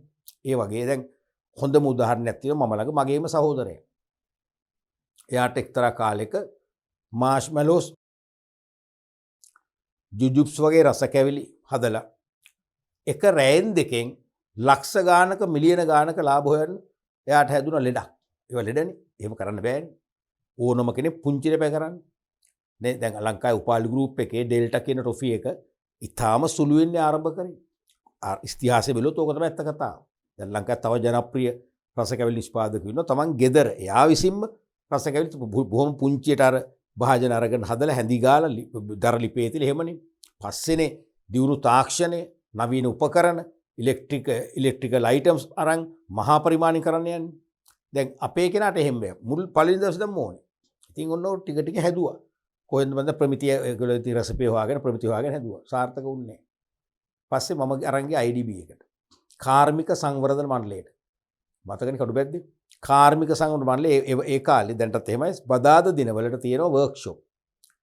ඔය සාමාන්‍ය සුළු පරිමාණ ව්‍යාපාරිකව කරන මූලික නිෂ්පාදන යෝගට් නිෂ්පාදනය, ජුජුබ්ස් නිෂ්පාදනය වගේව ඒගොල්ලෝ ප්‍රැක්ටිකලි අපිට හදලා පෙන්නනවා. අඩුපාඩු කියලා දෙනවා. හදන්න අවශ්‍ය අමුද්‍රව්‍ය ප්‍රමිතිය රෙසිපි එක හදන විදිහ කියනවා. භාවිතා කරන්න ඕන යන්ත්‍රෝපකරණ ගැන කියනවා. ඉතින් මෙයාම එකගෙන ගියා. මෙයා බොහොම සතුටු වුණා. ඉතින් මෙයාට පෞද්ගලික උපදෙස් දුන්නා. ඔයා මෙන්න මේ වගේ බ්ලෙන්ඩර් එකක්. මොකද බ්ලෙන්ඩර් එකක් එපා සිට්‍රික් ඇසිඩ් තව මොනවද දේවල් බ්ලෙන්ඩ් කරන්න. ඒ කාලේ රුපියල් 1200. මේක ඇති දැනට. මේකෙන් ඔයාලට දවසක ප්‍රොඩක්ෂන් එක දැන් කෑලි 300ක් විතර හදාගන්න පුළුවන් ඇතිනේ. ඒක කරලා ටිකක් දියුණු වෙනකොට ගන්න ඊළඟ එක රුපියල් 3000 ගන්න. මේක ගන්න උපරිමයට ගියාම ඒක රුපියල් 8500 දුව ලොකුම එක. මෙයාට මමත් කිව්වා කියලා ආවා ගෙදර ඇවිල්ලා මොකද කරේ? අම්මගෙන් සල්ලි ටිකක් ඉල්ල ගත්තා. ගියා කළුතර පැත්තේ මම දැක්ක පාරේ මම බස් එක යනකොට දවස් 7 ගාණක් මෙයත් වැඩ මජර නාගර. අර ලොකුම එක හැදුවා. ඒ IDB එකෙන් ගත්තා නම් 8500යි. මෙයා හැදුවා 12500ක් විතර ගියා. ලොකුම අර බීට් කරන එක හැදුවා. අපරාධීති. පොඩි එකෙන් ගත්තේම නැහැ. මොකද උනේ? අසාර්ථකයි. එතකොට ඒකෙන් මෙයා මහා පරිමාණයෙන් හැදුවා. ඒ කියන්නේ පිටුමු දැන් සාමාන්‍ය ජුජුබ්ස් පැකට් 50ක් විතර හැදුවා මැතිනේ ඒ කාලේ මේ අපි ළඟ හිතවත් වෙලසට දාන්නේ. මෙයා 500ක් විතර හැදුවා. හදලා දැම්ම සමහරව ඉතුරු වුණා. අවට මිනිසුන්ට කන්න දුන්නා. දාලා ඊළඟ සතියේත් මෙයා අරගෙන යනවා. ලොට් එක හදාගෙන යනකොට වෙලෙන්සල් වල ආයේ බයිනිනවා. දන්නයිනේ බනිනවා. ඇයි? අර ජුජුබ්ස් ජූස් වෙලා බෝතල් වල. පැකට් එක ගාලා ජුජුබ්ස් ජූස් වෙලා කියන්නේ ප්‍රොඩක්ට් එක හරිනේ ක්වොලිටි එක හරිනේ. ඔහොම දෙපාර තුන් පාරක් කරා මෙයාට මේ පොරල් දැම්මා. ඒක මෙයාට රට යන්න ජර්මනි යන්න අවස්ථාව ලැබුණා. ජර්මන් ගියා. ගියන් පස්සේ අපි ඊට පස්සේ IDPට කිව්වා ඒගොල්ලෝ දැනුම් දෙන්න කියලා ප්‍රතිඵලය. අපි දැනුම් දුන්නා. මෙයාත් රට ගිහිල්ලා මාසයකට පස්සේ ආවා. ඉතින් මම ඔක්කොම පෙන්නුවා. අර ලොකු අපේ මහගෙදර දිග කාමරය ඇතුළේ ඔක තමයි වගේ ෆැක්ටරි තිබුණේ. ඔක්කොම නිරීක්ෂණය කළා කිව්වා මේක හරියන්නේ නැහැ. පුතා කිව්වා ඕගොල්ලෝ මේක කරනවා නම් අපි මුහුදයිනේ මේ අපේ මහගෙදර තිබුණේ. කිලෝමීටර් එකහමාරක් ගොඩ පැත්තට ගිහලා මේක කරන්නකෝ හරියනවා. මේ මුහුදු මොකක්ද කියන්නේ හෝබාව සී බ්‍රීස් එක මුහුදු හෝබාවත් එක්ක මුහුදු හෝබාව මේ පැකට් කරනකොට පොලිතින් ඇතුළට ආවන් පස්සේ ඒගොල්ලෝ මේක විද්‍යාත්මකව කිව්වා.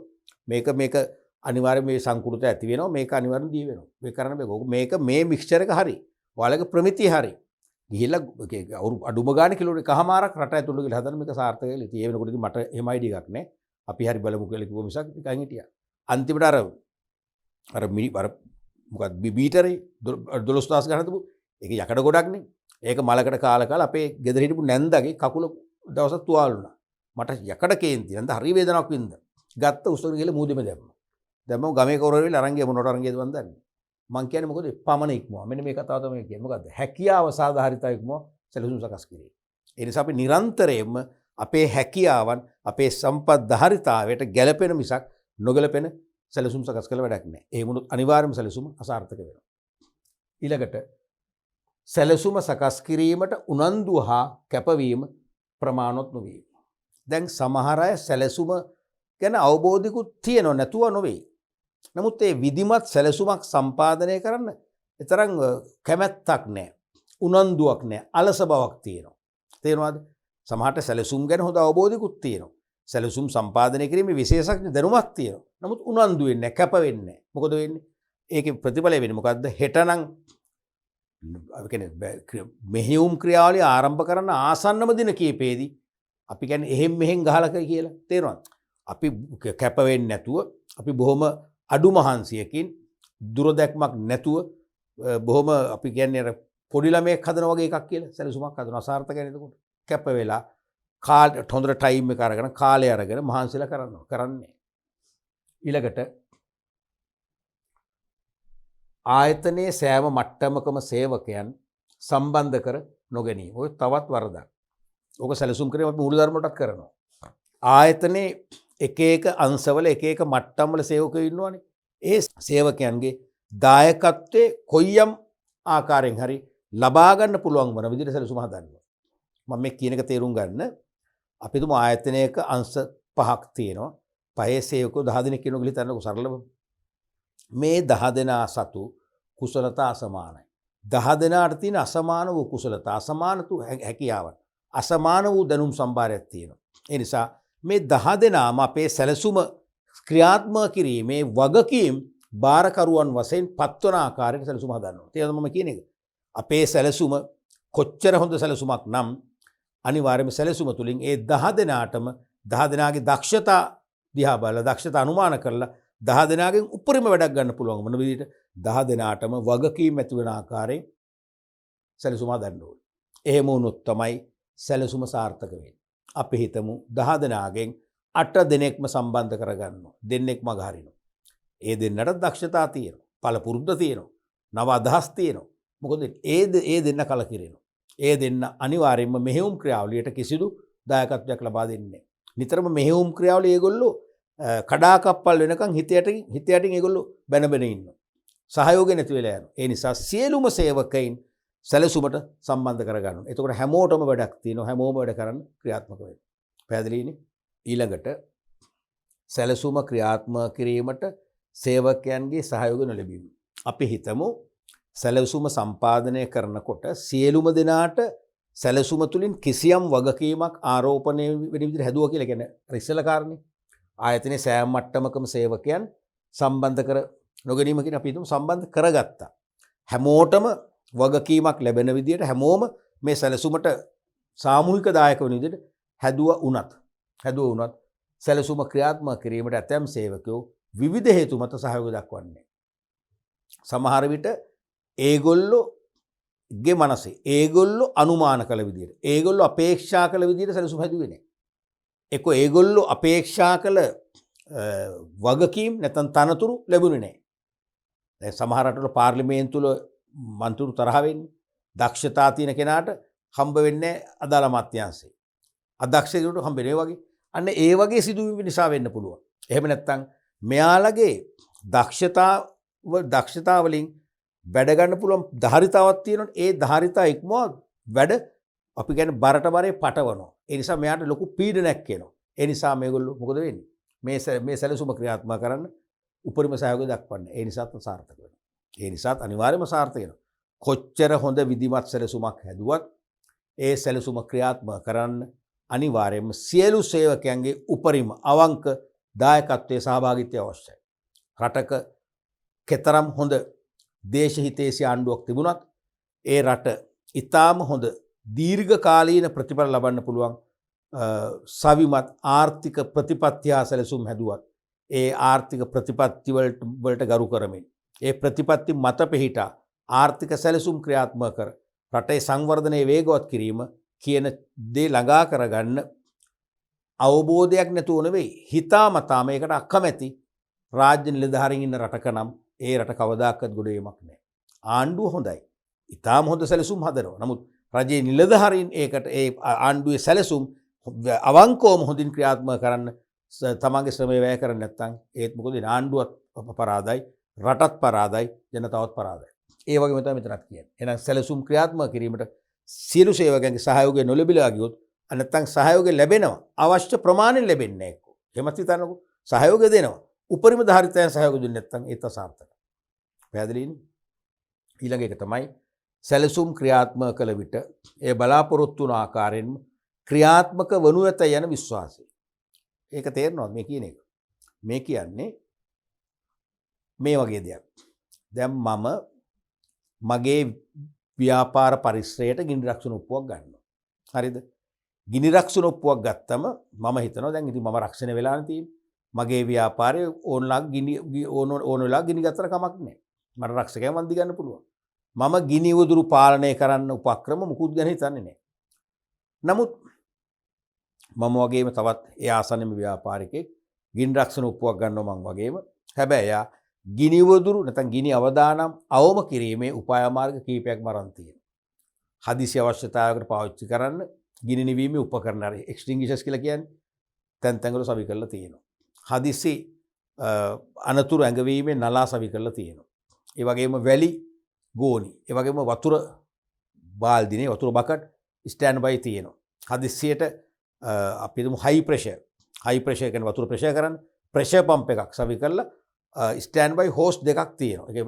ඒ හෝස් පාවිච්චි කරන්නේ හදිසියක් වුණොත් අග්ගල් ප්‍රෙෂර් පම්ප් එක ඔන් කරා හෝස් එකෙන් අර ගිනි නිවන හැමදාම වතුර එනවා. අන්න ඒ වගේ ගිනි ආවරණය කරන්න එයා උපක්‍රම යෙදුවා. මේ දෙකම එකවර ගිනි ගත්ත කියන්නකෝ. බොහෝ වෙලාවට අරයට වන්දි හම්බ වෙනවා මට වන්දි හම්බෙන්නේ. ඇයි? මම හිතුවා දැන් රක්ෂණය කළානේ. මට මගේ දීපල ආරක්ෂාවට මම හිතන්න ඕනේ නැහැ. මට කොහොමත් වන්දි හම්බ වෙනවා. මට ගිනි ගත්තත් එක නැතත් එකයි මානසිකත්වය මං හිටියේ. එහෙම හරියන්නේ නැහැ. ඒ වගේ සැලසුම ක්‍රියාත්මක කළාම එය බලාපොරොත්තු වන ආකාරයෙන්ම කියන්නේ සැලසුම් කළ විදියටම 100%ක්ම ක්‍රියාත්මක වෙයි කියලාම විශ්වාසය තියලා වැඩ කරනවා. එතරම් තමයි සාර්ථකත්වය තියෙන්නේ. එතරම් අසාර්ථකත්වයේ මොකද වෙන්නේ? හිස උස්සනවා. එහෙම නෙවෙන්නේ. ඒ නිසා අපි කවදාකවත් හොඳ නැහැ. සැලසුම් කළ ආකාරයටම සිදු වෙයි කියලා උපකල්පනය කරන්න හොඳ නැහැ. අපි නිතරම අර විචක්ෂණ සංකල්පයන්ව ගිනුම් කරන්නේදී අපි හිතනවා වගේ අවාසි විදිහට හිතන්න ඕනේ. මේ සැලසුම බොහෝ වෙලාවට මේ විදිහටම ක්‍රියාත්මක වෙන එකක් නැහැ. සේවකයන්ගේ සහයෝගය සමහරට මෙන්න මේ තැන්වලදී නොලැබී යයි. සම්පත් හිඟතාවයන්ට මුහුණ දෙන්න වෙයි. සැපයුම් කරව සමහරට අපිට සම්පත් අඩුවෙන් එවන්න පුළුවන්. බාල අමුඩාවේ එවන්න පුළුවන්. ඒ වගේම විදුලි අර්බුද ඇති වෙන්න පුළුවන්. යන්ත්‍ර අකණ්ඩව ක්‍රියාත්මක කරන්න බැරි වෙන්න පුළුවන්. අපි ඒ වගේ නිතරම අපි ඍණ පැත්ත හිතලා අපි ඒවට සූදානම් වෙන්න ඕනේ. ඒවට සූදානම් වුණොත් මොකද වෙන්නේ? සැලසුම් කරන්නේ සාර්ථකයි. නැත්තම් මොකද වෙන්නේ? අපි සැලසුම් කළ විදියටම කෙරෙයි කියලා විශ්වාස තබලා අපි තරම් උනන්දු නොවුනොත් අපේ අවධානය මේ මෙහෙයුම් ක්‍රියාවලියට දැම්මේ නැත්තම් අනිවාර්යෙන් මෙහෙයුම් ක්‍රියාවලිය බාධක ඇවිල්ලා ඇනහිටීම් ඇති වෙලා එය අසාර්ථක වෙන්න පුළුවන්. පැහැදිලිනේ? ඊළඟට සැලසුම සමස්ත කළමනාකරණ ක්‍රියාවලියට සමෝදානිත නොවීම. ඒක තේරෙනවද? අපි පටන් ගත්ත තැනදීම කියවනේ පාඩම සැලසුම්කරණය තමයි කළමනාකරණයේ ආරම්භක පියවර. සැලසුම්කරණය මගින් තමයි සෙසු කළමනාකරණ කාර්යයන්ට මොකද්ද? පාර විවෘත කරන්න. ඒ නිසා සමස්ත කළමනාකරන ක්‍රියාවලියට ගැලපෙන්න ඕන සමෝදානිත වෙන්න ඕන සැලසුම්. ඒ කියන්නේ සැලසුම් කරණය තුලින් සංවිධානකරණය පහසු වෙන්න ඕන. අපි සකස් කරන සැලසුම අනුව සංවිධාන කටයුතු හිර වෙනවා නම් සැලසුම අසාර්ථකයි. අපි සකස් කරපු සැලසුම අනුව තනතුරු බෙදන්න, වැඩ පවරන්න, බලතල දෙන්න පහසු නම් අන්න සැලසුම සාර්ථකයි. අන්න සෙසු කළමනාකරන කාර්යයට සමෝදානය කරා. සැලසුම් කිරීමේ සාර්ථක නම් මෙහෙයවීමත් ලේසි. සේවකයෝ දන්නව ව්‍යාපාරේ විෂන් එක මේකයි, මිෂන් එක මේකයි. අරමුණු මේකයි, පරමාර්ථ මේකයි. එහෙනම් සේවකයෝ පවා ඒ විෂන් එක මිෂන් එක හඳුනාගෙන ආයතනයේ ඉලක්ක පරමාර්ථ අරමුණු ළඟා කර ගැනීම වෙනුවෙන් තමන් උපරිම කැපකිරීමක් කරනවා. එතකොට ඒ සේවකයන් අභිප්‍රේරණය කරන්න ලේසි. තොරතුරු හුමාරු කරලා ඒගොල්ලන්ව කියන්නේ ධෛර්යමත් කරන්න ලේසි. නායකත්වය දෙන්න ලේසි. නමුත් ඒගොල්ලන්ට එහෙම අවබෝධයක් නැත්නම් ඒගොල්ලන්ට තොරතුරු සංවේදනය කරලා නායකත්වය දීලා ඒගොල්ලෝ ලේසියෙන් අභිප්‍රේරණය කරන්න බෑ. ඒ නිසා මෙහෙවීමත් අසාර්ථක වෙනවා. අනික සැලසුම් කරන්නේදී සැලසුම විධිමත් නම් පාලනයත් අපහසු වෙනවනේ. සැලසුම විධිමත් නිවැරදි සැලසුමක් නම් තමයි ඒ සැලසුමෙන් අපේක්ෂා කළ විදියටම මෙහෙයුම් කටයුතු වෙනවද නැද්ද?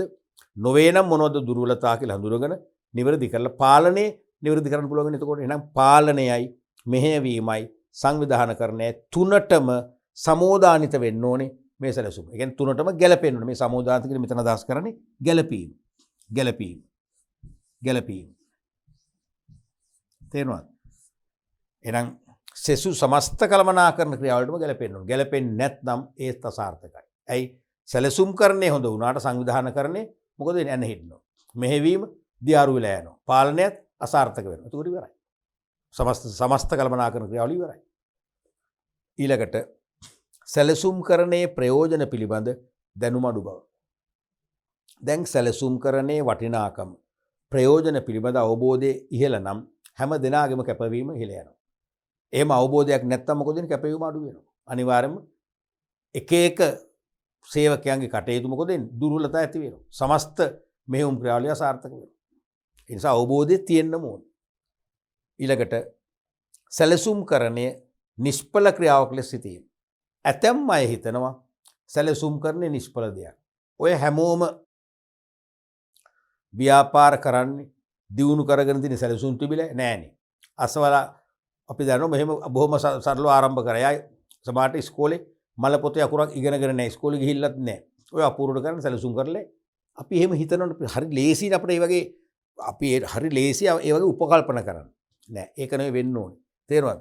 සැලසුම් කරන්නේ දැන් ඒ කියන පුද්ගලයා මල පොතේ අකුරක් බෑ කියන්න පුළුවන්.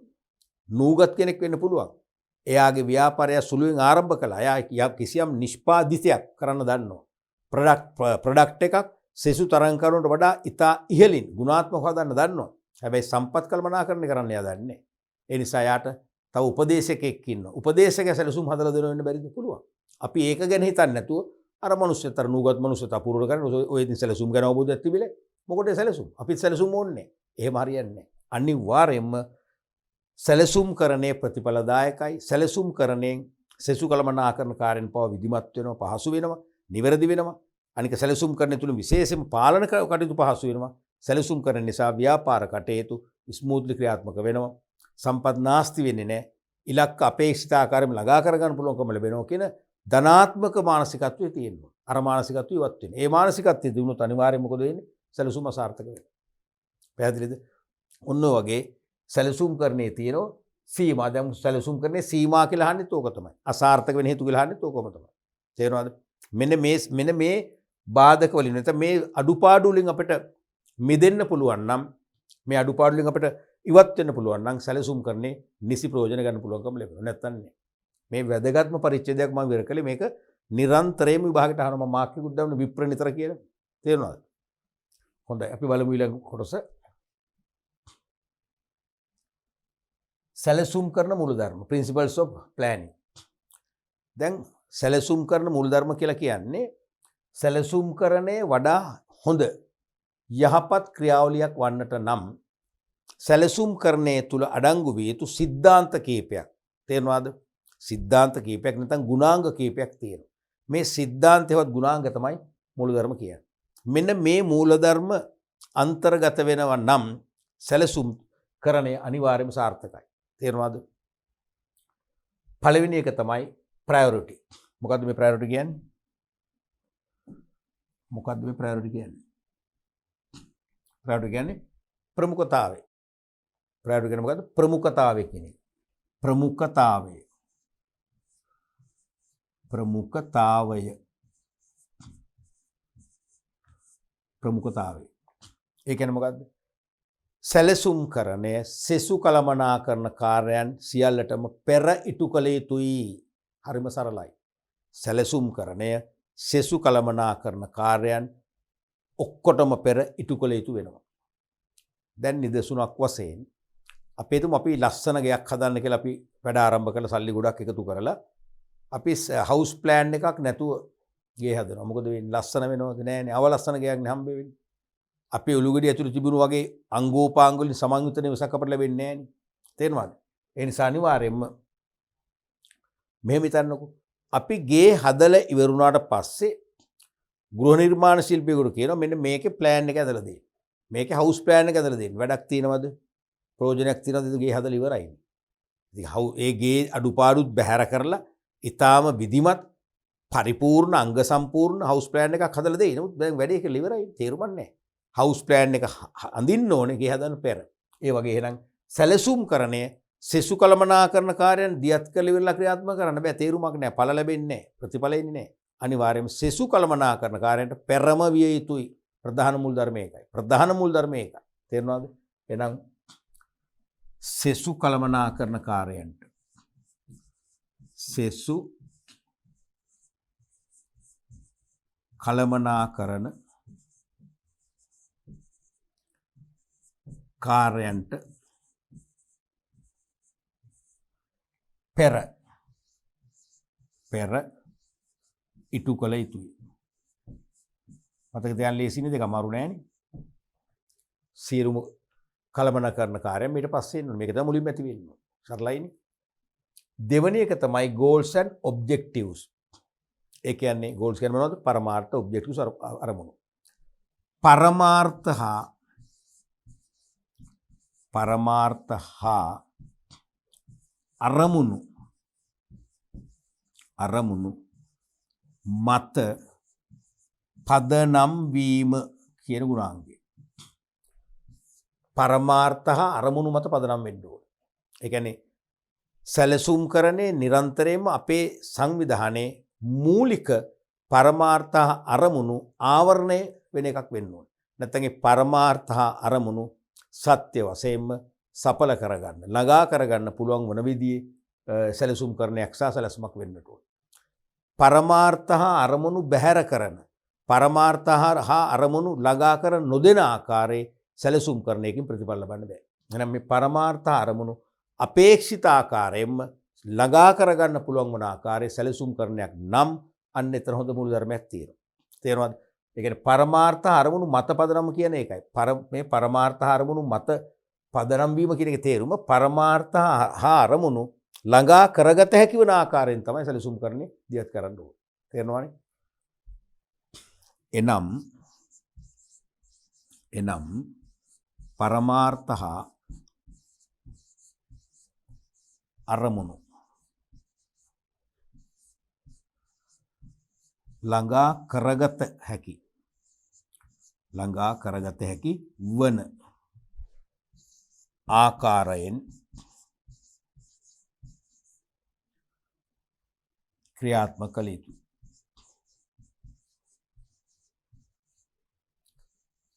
ක්‍රියාත්මක කළ යුතුයි.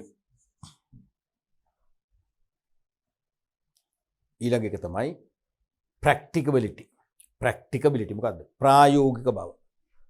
ප්‍රායෝගික බව.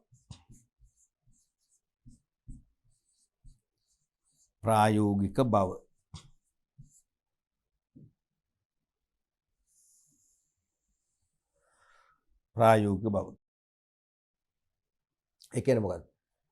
සැලසුම් කරණයත් සැලසුමත් වර්තමාන තත්වයන්ට ගැලපෙන්න ඕනේ. ඒ කියන්නේ වර්තමාන පරිසර තත්වයන් යටතේ ක්‍රියාවට නැගිය හැකි එකක් වෙන්නට ඕන. ප්‍රායෝගිකව කියන්නේ ඒකනේ. දැන් සමහර විට අපි හිතවත්කමට වෙන්න පුළුවන්. විනෝදාංශයක් වශයෙන් වෙන්න පුළුවන්. අපි යම් යම් අපේ සිහින මාලිගාවන අපි එළියට දානවනේ. තේරෙනවද? මම කවදා හරි ලංකාවේ හොඳම තෙල් ගබඩා සංකීර්ණයක් නිර්මාණය කරනවා. මම ඒකෙන් දකුණු ආසියා කලාපයටම අවුරුද්දක් තුල තෙල් සපයන්න පුළුවන් ආකාරයේ තෙල් ධාරිතාවක් සහිත මම ගබඩා සංකීර්ණයක් ස්ථාපිත කරනවා. මම ඒක මෙන්න මේ තැන්වල ස්ථාපිත කරනවා. මම ඒකට මෙන්න මේ වගේ සේවක හමුදාවක් පාවිච්චි කරනවා. කවදා කරන්න පුළුවන් තනි පුද්ගලයෙකුට. රජයකටවත් කරන්න බැරි නම් සමහර රටවල අපිට කොහෙත්ම කරන්න බෑනේ. ඉතින් ඒවා ප්‍රැක්ටිකල් නෑ. ප්‍රායෝගික නෑනේ. තේරෙනවද?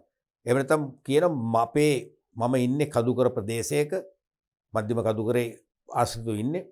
ලොකු දියැලක් ගමන් කරනවා. ඒ දියැලෙන් මම විදුලි බලාගාරයක් හදනවා.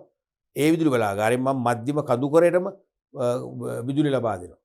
ප්‍රායෝගික නෑනේ. තනි පුද්ගලයෙකුට කරන්න බෑ. සමහරට ඒ දියැල සදා කියන්නේ අවුරුද්ද පුරාම ඒකාකාරීව ජලය බෙදා හරින්නේ නැහැ. ජලය කඩාගෙන හැරෙන්නේ නැහැ. ජලයේ හිඟ කාලේ මොකද වෙන්නේ? බලාගාර නතර වෙනවා. ප්‍රායෝගික නෑනේ. එහෙනම් පවතින තත්ත්වයන් පරිසර තත්ත්වයන් අනුව ඇත්තටම මේක සක්‍රිය කරන්න පුළුවන්, සාර්ථක කරගන්න පුළුවන්, සාර්ථකව ඉලක්ක කරා ගෙන යන්න පුළුවන් සැලසුම් කරන්නක් වෙන්න ඕන. තේරෙනවද? පවතින පරිසර තත්ත්වයන් යටතේ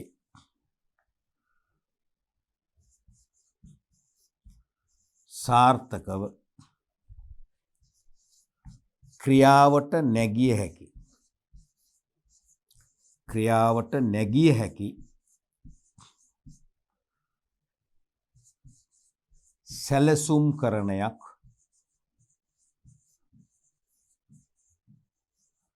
විය යුතුය. එහෙමනොත් තමයි සාර්ථක වෙන්නේ. එහෙමනොත් තමයි සාර්ථක වෙන්නේ. පැහැදිලිනේ? අපි ඊළඟ ගුණාංග ටික බලමු. ෆ්ලෙක්සිබිලිටි. හතරවෙනි ගුණාංගය. හොඳ සැලසුම් කරණයක් තුල අන්තර්ගත වෙන්න ඕන ඊළඟ මූලධර්මයේ තමයි ගුණාංගෙට තම මූලධර්මයේ ෆ්ලෙක්සිබිලිටි කියන්නේ මොකද්ද? නම්‍යතාවය, නම්‍යශීලී බව. නම්‍යශීලී බව. නම්‍යශීලී බව. මොකද මේ කියන්නේ? හොඳ සැලසුම් කරණයක් නම් ඒ සැලසුම් කරණේ පවා අවස්ථානුකූලව වෙනස් කළ හැකි විය යුතුයි. සැලසුම් කරණයෙන් බිහි කළ අවසාන ප්‍රතිඵලය වන සැලැස්ම පවා අවස්ථානුකූලව පරිසරයේ විචලත ඇතිවන රිද්මය අනුව අවශ්‍යතාවය මත වෙනස් කළ හැකි වෙන්නට ඕනේ. වෙනස් කරන්න බැරි නම්, ඕල්ටර් කරන්න බැරි නම් ඒ සාර්ථක සැලසුම් කරණයක් වෙන්නේ නැහැ. හවුස් ප්ලෑන් එකක් හිතන්නකො. හවුස් ප්ලෑන් එක පවා අපි ගොඩනැගිල්ල ඉදි කරගෙන යනකොට යම් යම් වෙනස් කිරීම් වලට යන්න වෙනවා. ආකිටෙක්චර් නොහිතපු ආකාර වෙනස් කිරීම් වලට යන්න වෙන්න පුළුවන්. ඒ හැකියාව තියෙන්න ඕනේ.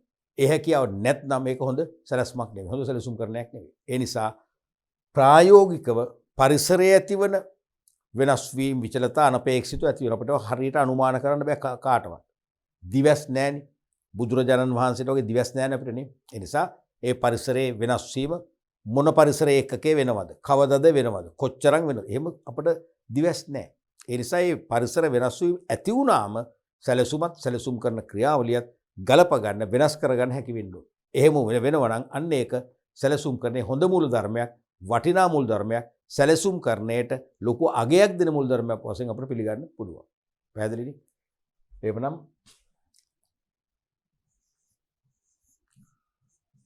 පරිසර වෙනස් වීම අනුව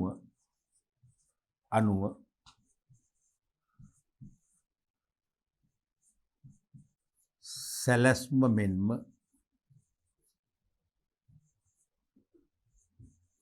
සැලසුම් කරන කටයුතු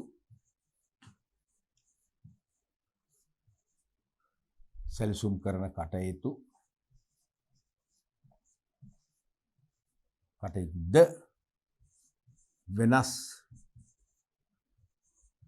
කළ හැකි විය යුතුයි.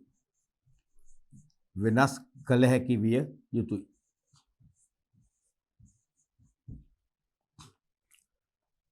ඊළඟ මුල් ධර්මයේ තමයි සිම්පල්. ඒ කියන්නේ මොකද්ද? සරල බව. සරල බව. හොඳ සැලසුම් කරණයක් නම්. දැන් මතක තියෙන මේකේ සැලසුම් කරණේ මූල ධර්ම කියලා අහන්නත් පුළුවන්. සැලසුමක මූල ධර්ම කියලා අහන්නත් පුළුවන්. දෙකම එකයි. දෙකක් නැහැ. තේරෙනවද? සැලසුම් කරන අවසාන ඵලෙන්නේ සැලැස්ම නිසා ගොඩක් වෙලාවට විභාගයට අහන්නේ සැලසුම් කරණේ මූල ධර්ම කියලා. සැලැස්මක තියෙන මූල ධර්ම කියලා හෙවොත් ඒත් මේකමයි. සරල බව. මොකද මේ කියන්නේ? සෑම මට්ටමකම කළමනාකරුවන්ට සහ සෑම තරාතිරමක සේවකයින්ට පහසුවෙන් තේරුම් ගත හැකි අවබෝධ කර හැකි ආකාරයේ සැලසුම් කරණයක් වෙන්න ඕන. සැලසුම් කරණයත් එමගින් බිහි කරන අවසන් ඵලය වන සැලැස්මත් ඉතා ගැඹුරු සංකීර්ණ එකක් නම් මොකද වෙන්නේ? ගොඩක් අර තේරෙන්නේ නැහැ. කියන්නේ කළමනාකර නොවන මට්ටම් වලට කොහොමත්ම තේරෙන්නේ නැහැ. කළමනාකරන මට්ටම් වල ඇතැම් තනතුරු වලින් නැට මේක අවබෝධ කරගන්න අමාරුයි. අවබෝධ කරගන්න අමාරු නම් මොකද වෙන්නේ? ඒක ඊළඟ ප්‍රශ්නේ. අවබෝධ කරගන්න අමාරු නම් ඒගොල්ලන්ගේ දායකත්වය ලැබෙන්නේ නැහැ. දැන් ඕගොල්ලෝ මට කිසියම් බෙදුම් ප්ලෑන් එකක් ගෙනත් දෙනවා. ඒ ප්ලෑන් එක මෙන්න මේක අපේ ප්ලෑන් එක සර්ට් මෙන්න මේ ප්ලෑන් එකට සර්ට්ත් අපි සම්බන්ධ කරගත්තා.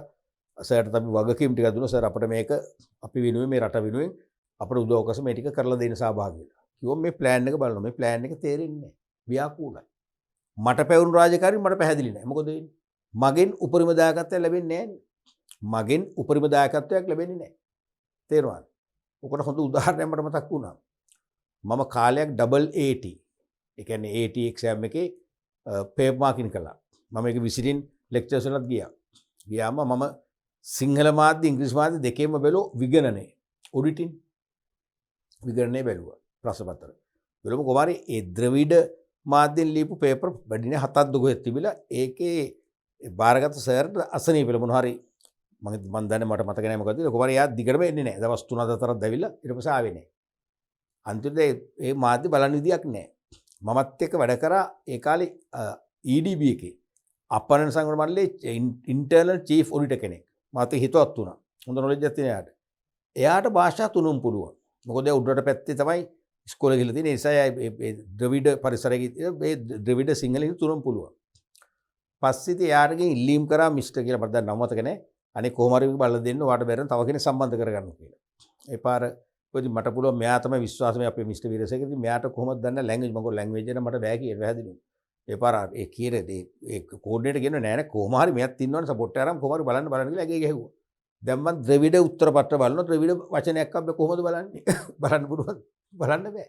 මං කෝ අනේ මිස්ටර් මට මතක නෑ අපි මිස්ටර් X කියලා අනේ මිස්ටර් ඔයාම කරන්න මේක මට කරන්න බෑ කියලා. නෑ කොහොම හරි ඔයා නිකන් දැන් ආభాෂ තියෙනවනේ අඩු ගානේ දැන් සිංහල ඉංග්‍රීසි උත්තරවල දිගපල්ල හරි තියෙනවනේ ඒ දිගපල්ල මං කොහෙම ලකුණු දෙන්නේ කොහොමද ජාතික අපරාධයක් නේ ඒක මම බෑම කිව්වා කරන්න බෑනේ මගේ සහයෝගය ලැබෙන්නේ නෑනේ කොහොමද මං කරන්නේ ඒ නිසා අනිවාර්යයෙන්ම මේක සරල වෙන්න ඕනේ මට භාෂාව තේරෙන්න එපා උත්තර තේරෙන්න එපා ඒ වගේ සැලසුම මට තේරෙන්න ඕනේ සැලසුම මට දැනෙන්න ඕනේ දැනුන් නැත්තම් මගේ සහයෝගය ලැබෙන්නේ නෑ එහෙනම් සෑම මට්ටමකම සේවකයින්ගේ උපරිම දායකත්වය නේ උපරිම කැපවීම ගන්න පුළුවන් වෙන්නේ ඒගොල්ලන්ට තේරෙන භාෂාවෙන් සරල එකක් වුණොත් තමයි. පැහැදිලිද? සියලු මට්ටම්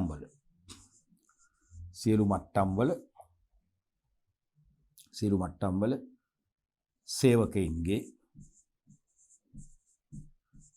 සේවකයින්ගේ උපරිම දායකත්වය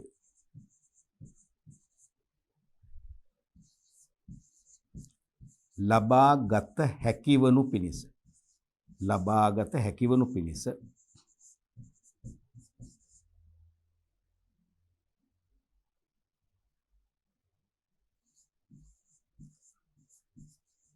තේරුම් ගත හැකි අපි මේක මෙහෙම ලියමු වඩා හොඳයි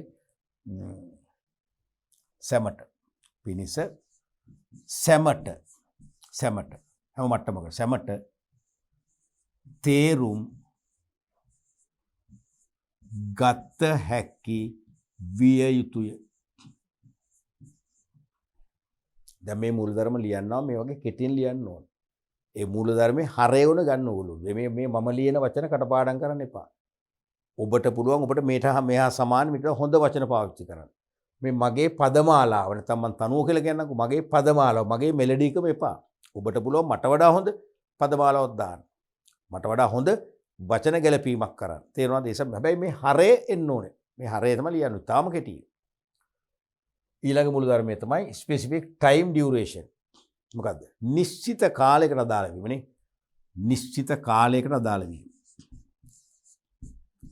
නිශ්චිත කාලයකට අදාළ වීම.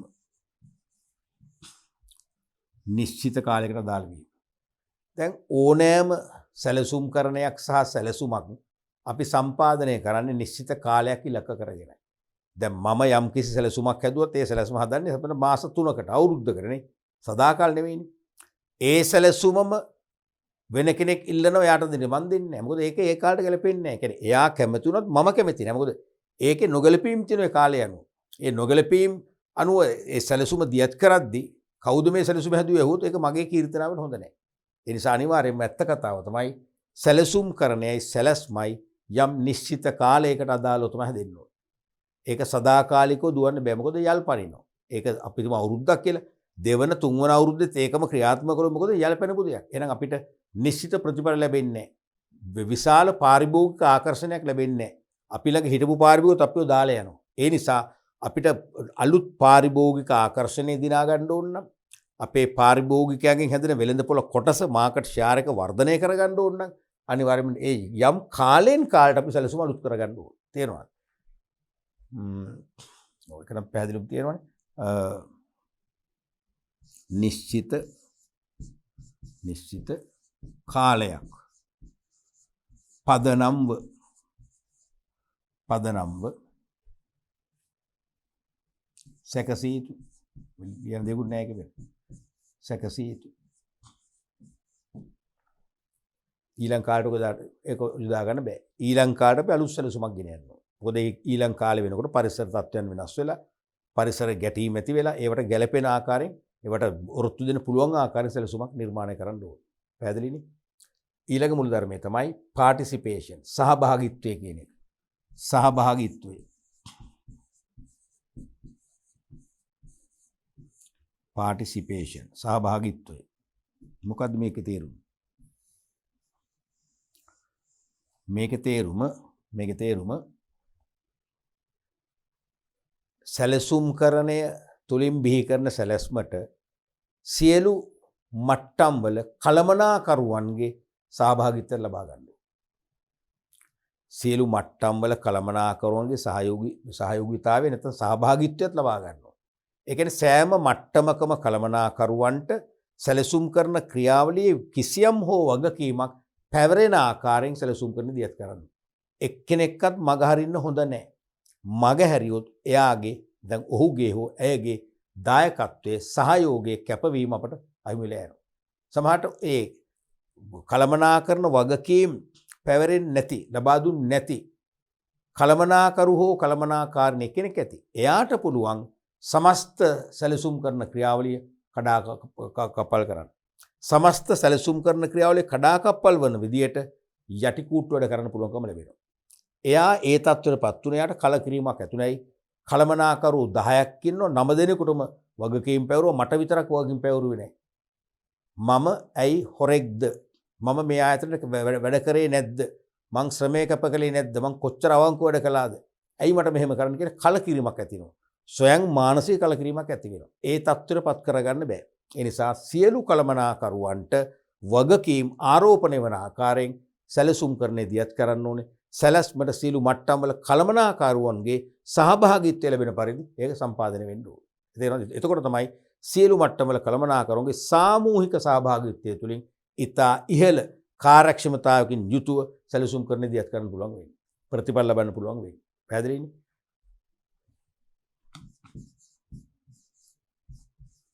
සියලු මට්ටම් වල කළමනාකරුවන්ගේ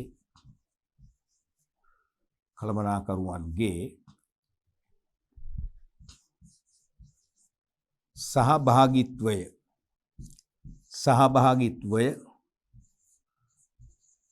ලැබිය හැකි වනු පරිදි ලැබිය හැකි වන පරිදි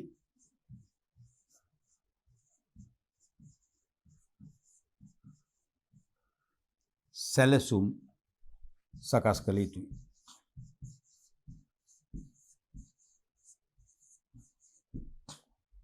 පැහැදිලිනේ?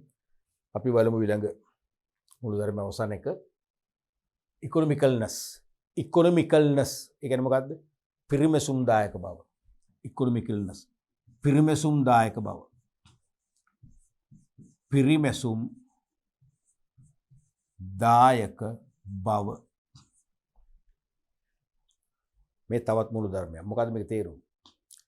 අපි කිසියම් සැලසුමක් සම්පාදනය කිරීමේදී ඒ සැලසුම සම්පාදනය කරන්න දරන පිරිවැය ඉතා ඉහළ අගයක් ඇති පිරිවැයක් වෙන්න බෑ. ඒ පිරිවැය ඉතා පහසුවෙන් සැලසුම ක්‍රියාත්මක කිරීම තුළින් ආවරණය කරගෙන ඉන්පසු සුද්ධ ලාභ විශාල වශයෙන් ලබන්න පුළුවන් වන ආකාරයෙන් සැලසුම හදන්න ඕනේ. මම මේ කියන්නේ මේක.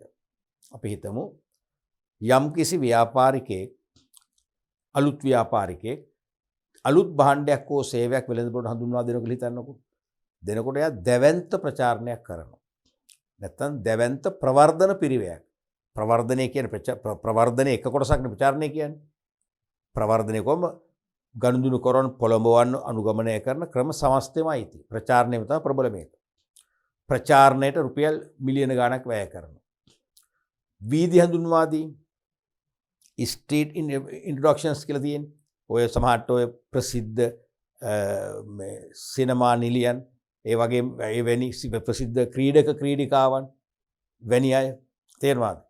අරගෙන ඒගොල්ලන්ට ගෙවීමක් කරලා ඒගොල්ලෝ මහ ජනතාව ගැවසෙන රථවාහන ගමනාගමන වැඩි මාර්ගවල ඒගොල්ලෝ කොඩියක් කරන් නවත්තලා අපි ඒගොල්ලෝ දැක්කම නවත්තනවා.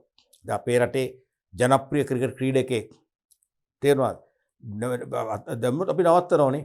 ඒගොල්ලෝ හඳුන්වා දීම් කරනවා. ඒවට විශාල ගෙවීම් කරන්න වෙනවා. ඒ වගේම අපි හිතමු නොමිලේ සාම්පල් බෙදා හැරීම. නැත්නම් අපි කියන ප්‍රීමියම්ස් කියලා ආදික් කියන්නේ එක් භාණ්ඩයක් සමග එකක් නොමිලේ දෙනවා. ඒ වගේ දේවල්. ඒ වගේ දැවැන්ත ප්‍රවර්ධනයක් කරනවා. අපි හිතමු රුපියල් බිලියන 10ක් විතර වියදම් කළා.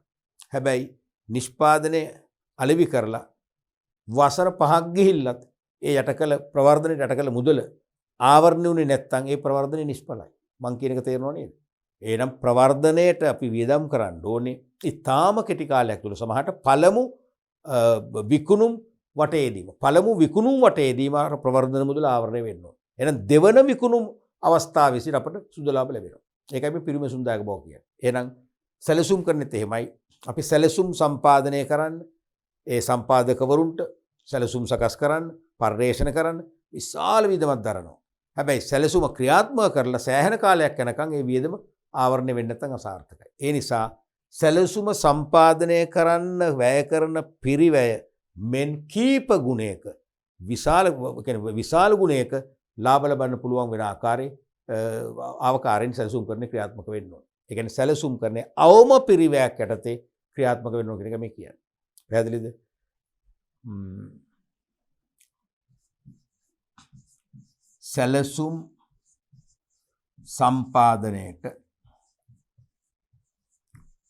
සැලසුම් සම්පාදනයට දරන ලද වියදම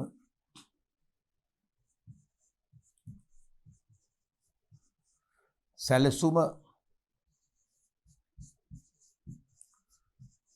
ක්‍රියාත්මක කරන මුල් අවස්ථාවේදීම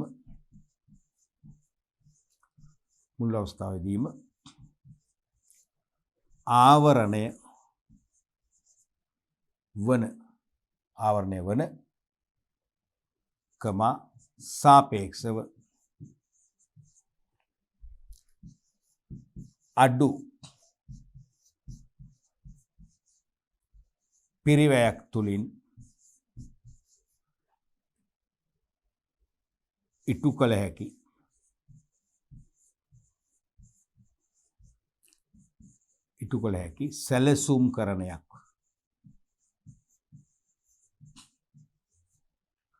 සැලසුම් කරණයක් විය යුතුයි. පැහැදිලිනේ? එතකොට ඔන්න වගේ සැලසුම් කරන්නේ සැලසුමකත් අඩංගු වෙන්න ඕන හොඳ මූලධර්ම කීපයක් අපි කිව්වා. ප්‍රධාන මූලධර්ම අමතක කරන්න එපා ප්‍රයොරිටි කියන්නේ. මොකද්ද? සෙසු කළමනාකරණ කාර්යයන් සියල්ලටම පෙර මේක ඉෂ්ට වෙන්න ඕන. සියලු මට්ටම් වල කළමනාකරුවන්ගේ සහභාගීත්වය ලැබෙන ආකාරයෙන් සම්පාදනය වෙන්නට ඕන. තේරුණාද? පිරිමැසුම් දායක වෙන්න ඕන. කියන්නේ සැලසුම්කරණය දියත් කරන්න දරන වියදම ඉතා පහසුවෙන් ආවරණය කරගත හැකි වෙන්න ඕන. කෙටි කාලයක් තුල. තේරුණාද? ඊළඟට සරල එකක් වෙන්න ඕන. සෑම මට්ටමකම කළමනාකරන තුළු සේවකයන්ට මේක පහසුවෙන් තේරෙන්න ඕන. අවබෝධ කරගන්න පුළුවන් වෙන්න ඕන. එහෙම වුණොත් තමයි ඒගොල්ලන්ගේ උපරිම කැපවීම දායකත්වය ලැබෙන්නේ. තේරුණාද? මෙන්න මේ වගේ නිශ්චිත කාලයකට මේ සැලසුම්කරණය සදාකාලික වෙන්න බෑ. නිශ්චිත හඳුනාගත් කාලයකට තමයි මේක ක්‍රියාත්මක වෙන්නේ. ඒ කාලයෙන් පස්සේ මේ සැලසුම්කරණය අයිත් අලුත් කරන්න ඕන. මෙන්න මේ වගේ හොඳ මූලධර්ම කීපයක් අන්තර්ගත වුණොත් සැලසුම්කරණය සාර්ථක වෙනවා. ඒ විතරක්ද නෑ. සැලසුම්කරණය සාර්ථක වීම හරහා මොකද වෙන්නේ? සෙසු කළමනාකරණ කාර්යයන් තුනද සාර්ථකත්වයටපත් වෙනවා. එච්චරද නෑ. ඒ අනුව සමස්ත කළමනාකරණ ක්‍රියාවලිය ඵලදායී ක්‍රියාවලියක් වෙලා ව්‍යාපාර ලාභදායී තත්ත්වයටපත් වෙලා ව්‍යාපාර ලෝකයේ තුල පෙරමුණගෙන නායකත්වයක් ලබන්න පුළුවන් ව්‍යාපාරයක් බවට පත් කරගන්න පුළුවන්කම ලැබෙනවා. පැහැදිලිනේ? රයිට්. අපි ඊළඟ පාඩම් පරිච්ඡේදයෙන් කතා කරනවා සැලසුම්කරණයෙන් පස්සේ මොකද වෙන්නේ? සංවිධානකරණය ගැන කතා කරන්න ඕනේ. අපි සංවිධානකරණය ගැන අපි ඊළඟ පරිච්ඡේදයෙන් කතා කරන්න බලමු.